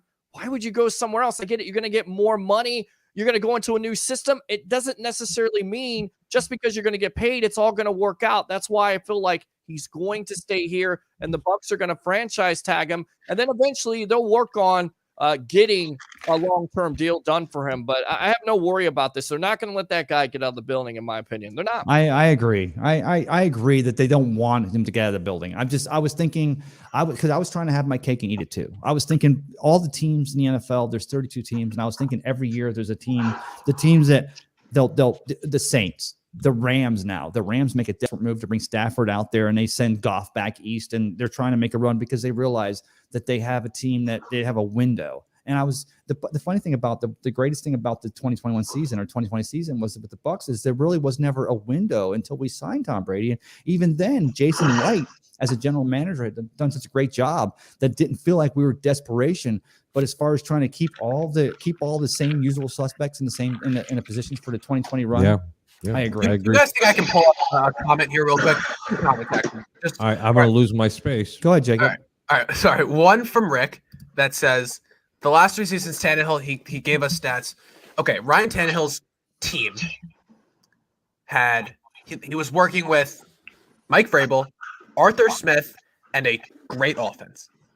Dak Prescott had a great offense, an aging offensive line. He had Jason Garrett and then Mike McCarthy as his head coaches, and he got hurt. How are you comparing that? Well, Jacob, I'm going to say this right now because this was on Cup of Ray last Sunday from over here in front of the Maple Street Biscuit Company. I had a show, and Rick was trying to convince me how Derrick Henry is not one of your top 5 running backs in the league. And I beg to differ with him. And I said, Derrick Henry may be the top running back in the league. You give Derrick the best in the league. Bingo. And that's what so the point there is I mean, I see what he's trying to say there, what he's trying to say with that point. But my point is that that's kind of another thing where they have an entirely different aspect because they have that number one running back in probably the entire NFL. They have a No, different, that's a completely great different system too. They don't. And Ryan Tannehill's working. And it's the same reason why Kirk Cousins looks good a lot of the time. Not all the time, certainly not all the time, but it's the same reason why he looks good a lot of the time. He has He used to Dalvin look Cook to rely he used on. to look a lot better when they had a better defense there in Minnesota, though. Well, ladies and gentlemen, the time has come. It is time to start saying goodnight. One at a time, I'm going to go ahead because we're going to have to go ahead and get off. Okay. And we're going to continue this discussion next Wednesday night. But I'm going to give everybody a chance here to go ahead and promote themselves because you know what? This was really good subject tonight. It was so good. Fun for an off It season. was so good that Mr. Peter Blake himself We actually got got up. PB in the That's building. right. We got PDB in the building. Johnny We're was not the first. worthy. We're not worthy. Yes, we are. Johnny Dean, we're going to go ahead and start with the round table with you first. Go ahead and tell everybody about yourself, where they can find you, sir. What's happening in sports and entertainment? You can see what my articles and news from around the league there, Facebook, and around Bucks Report. Perfect. Johnny, thank you so much for coming on tonight. As usual, you're bringing it. Okay, brother? Have a good night. Thanks, guys. Have a good. Take care, JD. Mr. Jacob Charnell. JC brought it strong after last night and then tonight. JC, that's 2 nights in a row. I've been aggressive. I've been really aggressive the last 2 days. I'm very sorry. But think- listen, Do I- Peter, you say it best. Bring the passion, but don't bring any nonsense. There it is. All How right. about it? That's Do what I bring try it my out to best you? to do. I All right. think I actually feed on this young man a little bit. This kid can make you hungry. Yep. Go ahead. I'm speaking of hunger. I'm starving right now. But anyway, Dak. All right, I'm gonna leave these parting words too for Rick. Guys, Dak did more to prove himself than Ryan Tannehill did, and I'll leave it at that. I agree. Take from that what you will. We'll talk about that next week. Anyway, check me out, the Hard Count Football Podcast on YouTube and SoundCloud, and then the Hard Count Football Podcast live Tuesday night, 7 p.m. Eastern on the Hard Count Football YouTube channel, and then right here on Bucks Report. Check me out on Twitter at Jacob Charno, Instagram at Hard Count Football. And then, guys, Harry, Ray, I'm so excited you guys got your own show here now. It's a ton of fun. This was very exciting. This offseason is going to be a lot of fun. I'm glad I'm going to be here to stick around for it. For sure. As always, love being on here. Come on my show whenever you want. A lot of the same stuff next week. More speculation, more yelling, more aggressiveness, more getting yelled at by Rick Hughes. And don't So we'll forget, this was the inaugural guest. Yes, it was. On He the was over-under. my very, very I was the first first ever guest on the caller. over and under. But you know First what? I ever think I was your first guest on your show too, Mr. There's Jacob. like a kid. There's like a thing And going by on. the here. way, Talk little about brother, balls. I will see you Tuesday. Enough about balls. You're the one that brought it up initially. Have a great one, okay, little kid. Take care, you guys see you later. See you guys. Deuces. That's our producer. Mr. Peter Blake, Mr. Peter Blake, Mr. Peter Blake. You know what? I'm going to go ahead and read the comments while you're on here. And if you have any couple parting words, we'll be more than happy to do that. Or if you still want to talk, that's fine as well. As always. Let's go to Mr. Chris Williams. 2 more years, 2 more Super Bowls. Ooh, God I willing. like it. Rick H. In the regular season, the Bucs defense gave up 27 plus points 5 times. That's not elite. You know what, Rick? I'm not going to get off on a tangent. That's why I said the defense won the Super Bowl for this team this year. I didn't say they had the best defense in the regular season. No, Okay. but You remember that, correct, Pete? Oh, absolutely. No, the I defense. But Peter, the defense. But guys, again, I've been watching that Super Bowl. I watched it today and yesterday.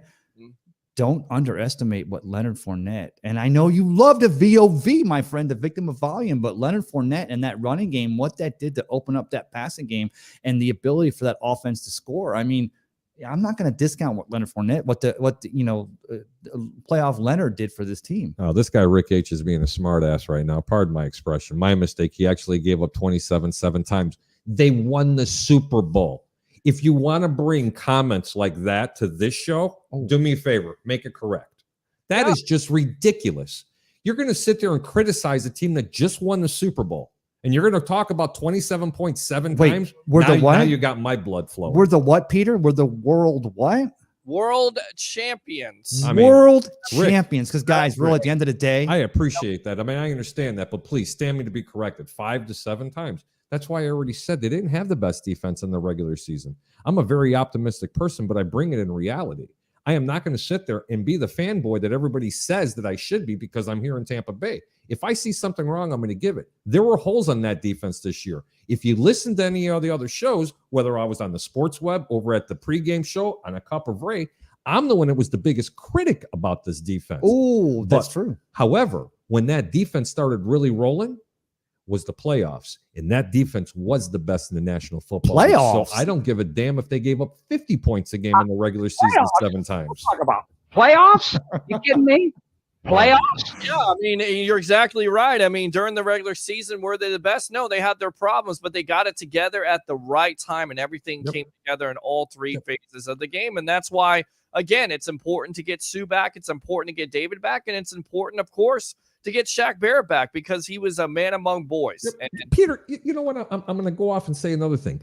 Do you know how much of an honor it is for a defense to have Tom Brady on your sideline, standing God up, bless. just watching your defense play, going, "Hey guys, look at this, Guys. Hey, I'm not in there having to face this." And That's unreal. I have not seen that since the '85 Bears when Jim McMahon and Walter Payton, God rest his soul, That's were a good sitting on the point. sideline, Yes. and they were going, "I understand we've scored 45 points, 21 by the defense, but how about just sitting there marveling at what this defense was doing?" You know, Those were the Kansas City Chiefs. Everybody was saying the baby goat, brother. That was the God blessed Billy Goat. Yep. the funny thing is, you make that point, but McMahon was wearing the headband. He had the thing going with Pete Rozelle. He had the problem with the NFL and the defense.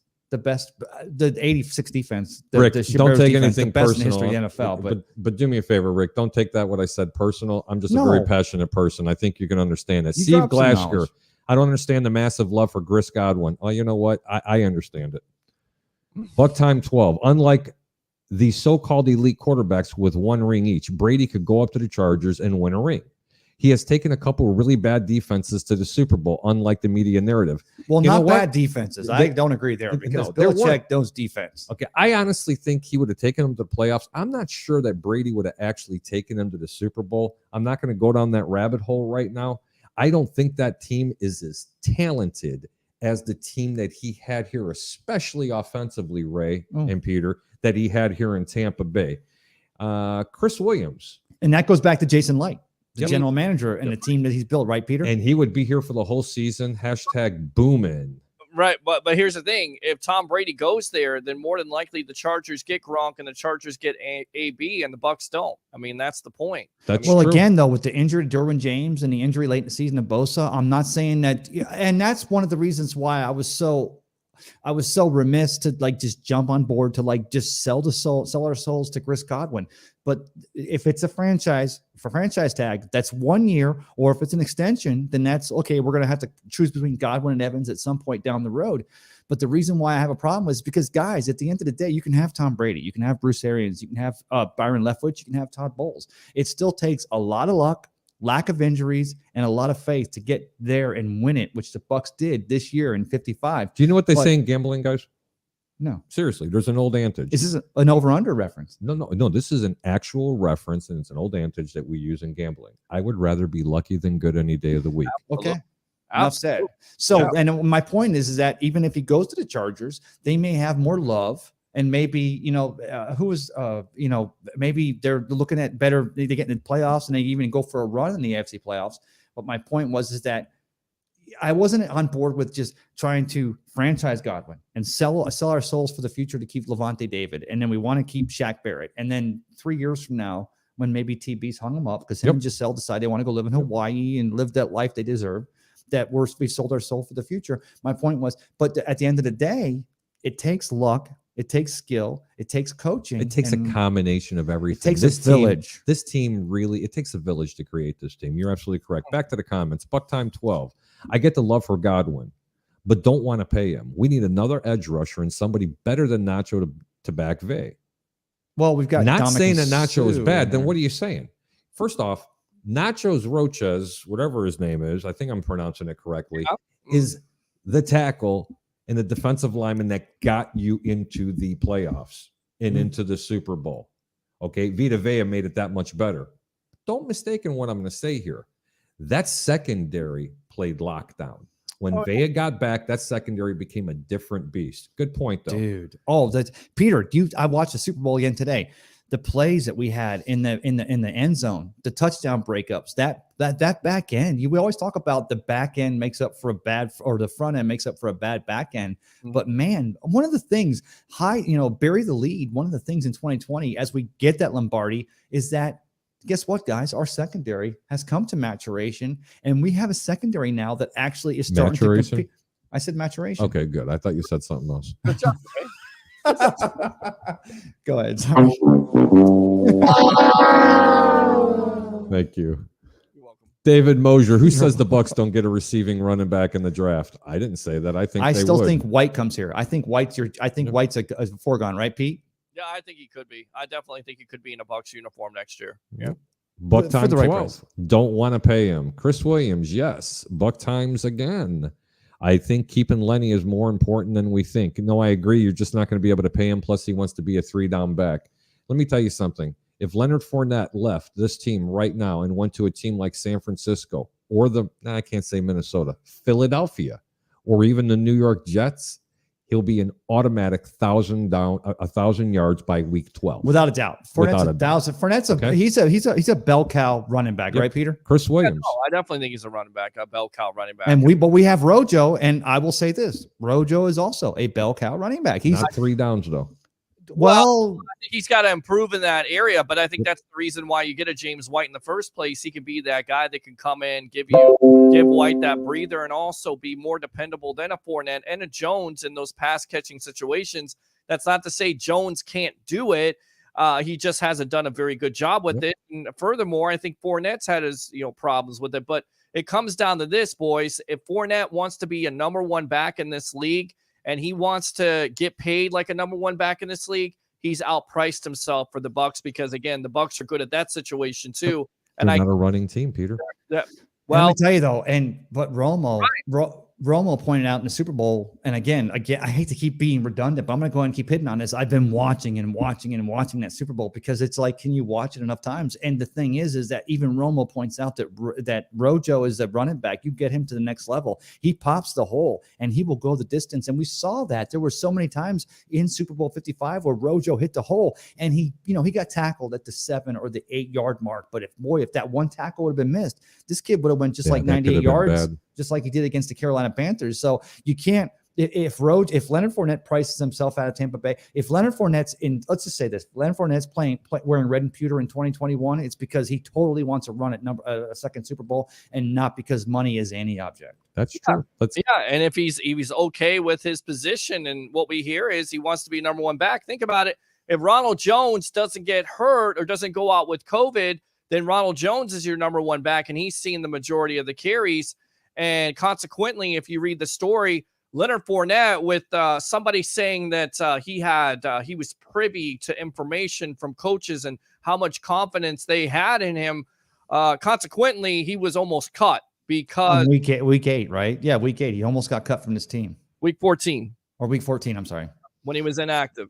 And Bruce Arians had to sit down and talk with them and tell him, look, we're going to need you because Ronald Jones is hurt and because, of course, Ronald Jones got COVID. So, it's an ever-changing thing in the National Football League. You think you know, but you really don't. And the way Fournette played at some points last year, not taking in context of the postseason, but last year during the season, during the regular season, he wasn't good. He was inconsistent, and he was also unhappy with not being the number one back on this team. And I think he still wants to be the number one back. That's a guy I could see saying, you know what? I don't want to be with the Bucks anymore. I got my ring. I want to be number one back. I don't care how good I do because I got my ring. I'm going to make money.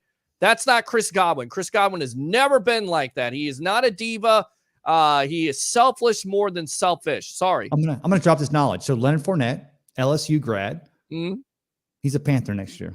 He could be. If McCaffrey ends up going on from the Panthers, which if they can get out of that contract, I'm not sure the details there, but Leonard Fournette in Carolina, talk about a thorn in the side of the Bucks. You talk about selling your soul to the devil. That's what New Orleans did with that contract. Peter, we're going to go ahead and wrap it up. After you're gone, I'm going to go ahead and read the rest of these comments, but I just wanted to say one thing, my brother. I'm going to get a big picture of you so everybody can see you. You have a great show. You're a great mentor, and you make every show that you're on great. Go ahead and promote yourself. When we're going to see you again, brother? Absolutely. The evolution of Sports Talk Television live here on Friday night on Bucks Report, the Advanced Auto Parts Sports Web at 9 o'clock here. I'm your host, Peter Blake, and what do we say here on the Sports Web? Bring your passion, bring your excitement. Just don't bring any nonsense. We'll see you on Friday night on the evolution of Sports Talk Television live on Bucks Report. Guys, Especially on my show. Thank you so much for coming on, Peter. Take care. Deuces, brother. Take care, brother. Ray, let's go Why ahead and do I get always some of take any nonsense personally? I don't know. I have no idea. Rick H. Followers of Bucksport do. Rick H. Here's a 64K question. If Godwin isn't here, is AB a top 5 wide receiver? Yes. AB can fill in and do everything Godwin can do for much less money. Let me tell you something. He might be in jail in December too. Correct. Well, not But December, but he could be in jail at any given time. I mean, This kid, you're I mean, right. seriously. But let me put it to you this way: if AB they turned him loose and let him be a true number one right here, he'd be here for one more year, and then he's getting paid again. He's going to be making it rain. He may, a smart GM right now would possibly consider making him paid right now in 2021. David Mosier, I say we got to resign Godwin re-sign Godwin because I've been trying to think of any other wide receiver throughout the history of the NFL that had a hand injury like Godwin and was still a top 10 wide receiver that year. Good point. Chris Booman, hashtag. Steve Glasker, that's exactly my point at Rich. Chris Williams, Tom Brady would rather have Antonio Brown. You know what, Chris? Seriously, you don't know that. That's speculation. Tom Brady would rather have Antonio Brown, Julian Edelman, Gronk, and James White to keep him happy. Well, I would say I don't know. He would not rather have anyone, but if Julian Edelman He's more and familiar James with them. White makes him able to keep, Shaq Barrett and Levante in the middle, Yep. then, Christopher obviously. Cole. Evans is a Hall of Famer if he stays in the same pace. He could retire today. He goes into the Hall of Fame. He's on And he's on a trajectory though, Christopher, right? Mic drop. Done. Boom. He's there now. If he retired today, he's a first ballot. Whoa, Hall of Mike Famer. Evans? Yeah. Whoa. Yeah. I love me some Mike Evans. No, but no, he's a first ballot. So you know why? Even Terrell Owens wasn't a first ballot. No, you want me to tell you why? Yeah, please. Because he won the Super Bowl this time. And I understand Terrell Owens. That makes it you know what murky. you want me to tell No, you I the love me some difference? Mike Evans. Let me tell you something. But he made. I love me some me. I know Terrell you Owens love did. you some you. Okay, but let me explain to you something real quick, and I don't want to go off on a really, really long tangent about it. Do you know why Terrell Owens was not a first ballot Hall of Famer? Well, I'm thinking popcorn incident. That's right, character. Well, yeah. Period. They were making a point. His career is more illustrious. He was, in my opinion, a better wide receiver than Mike Evans. But for what Mike Evans has done, the role model that he's been, the accolades that he's accomplished, the Super Bowl Well, win the that he's irony achieved. though is that if Mike Evans seven straight retired years. tomorrow, you're saying 5 years from now he's a first ballot. Hall of I'm Famer. not sure he's in the Ring of Honor for another decade. Oh God, you know what? That would be a shame. The Ring of Honor's I use that as an argument. Steve Glasker, I agree with him preferring Gronk and AB. Steve Glasser, great point, Jacob. Steve Glasker, Jerry Jones is too old. Wait for a young quarterback to develop. He is. That guy's like he's taking like human growth hormones or something. Jason Light said earlier today that they have a multi-year plan. Bucks don't want to mortgage the future. Can't blame them. See, but they're that's a good point. But they're going to end up doing that a little bit to keep this team going. They have to. But again, guys, we had Tom Brady came in this year, and we had Dominic on a 1 year. We had Shaq on a franchise. So it wasn't like you guys give it up. Jason Light, best general manager in the NFL. Yep. I'm making an argument. Buck time 12. Laugh out loud. Ray owned Jacob on the Dak Darnold thing. Don't see that every day. I did not own Jacob Steven because that kid Glasker. he would take me in circles. Being a wide receiver one won't be all it's cracked up to be for Chris Godwin if he ends up on a bad team. True. Bucks time 12. Yes, Harry, nailed it. We need the fresh blood to keep this team motivated and hungry. Thank you. And that is why I'm concerned about overpaying to keep everyone. That is my point exactly. Pick your battles. People got their rings. Don't buy into all the hype that they're all going to play so hard the next time. The hardest Super Bowl is the one you're going to win after the first one you just Oh, won. snap. Drop some knowledge on you over under. Okay, Rick H. Jacob, you started the comparison between Dak and Tannehill. Christopher Cole. Evans might be gone in a few years and retire if we win a few more championships. Mike, it looks like he's got a lot of game. Tim Christopher, though. Wotherspoon, world champions of American football. Tim Wotherspoon. He wasn't the Billy Goat. He was a kid. You're absolutely correct. Bucks times 12. This was the only Super Bowl Brady didn't need a game-winning drive at the end. That is correct. Great point. Yep. David Mosier, I know Bruce is high on the fact of having one, but do you think we finally get a fullback this year? No. I'm gonna go ahead and I'm not even gonna read the whole thing. No, you're not gonna have a fullback. They're not a running team. Even Sorry. I can't buy into that. And I've loved, and even if Mike Allstott announced tomorrow that he's like ready to come back, he's in great shape. He's not going to coach the Northside Mustangs, which he's a great coach, by the way, at the high school level. Yeah, no, it's not going to happen. People say that Randy Moss is a first-round Hall of Famer and didn't even have a ring. And Evans broke his record this year, and he has a ring. No, I agree. I'm not saying Mike Evans is not in the HOF at some point. I'm just like, Of course he is. has he not done enough to make the argument for first ring? Tune in next Wednesday to the over/under to find out. Yeah, it's really. People always say Evans has seven straight 1,000-yard season. They never mention he leads the NFL in touchdown catches for 7 years and leads the NFL in contested And the catches kid's for got a 7 years. heart this big. I mean, go Yes, back, he go on does. Bucks Report. Do me a favor. Go on Bucks Report, type in the search bar Mike Evans, and guess what? You'll find an article that I wrote on Mike a few months back. And I got love for this kid. He's a great player. And He's for those of you that don't know, this is by far one of the best writers and some of the best articles you will ever read from Mr. Tampa Bay Ray. Now, Best of the Bay. I'm Hey, blushing hey. here. Yes, you are. You're blushing. You know what? Now it's time to say goodnight. You know what? Sometimes you just have to tell some people out there that you really care for them. Tonight, why don't you be the one to let them know? I'm Tampa Bay Ray Kennedy. And I'm Harry the Greek. The over and under. Keep your bets low and your returns very high. Ray, any parting words? You said enough. I said enough. I'm going to say double deuces. Thank you, everybody, for watching. Tune in next week. We'll be here Wednesday night, but you know what? I think you're going to have a show this weekend. A cup of Ray. Always do. It's going to be Everybody take care. Everybody take care on a Harry Cup of Ray. Good night.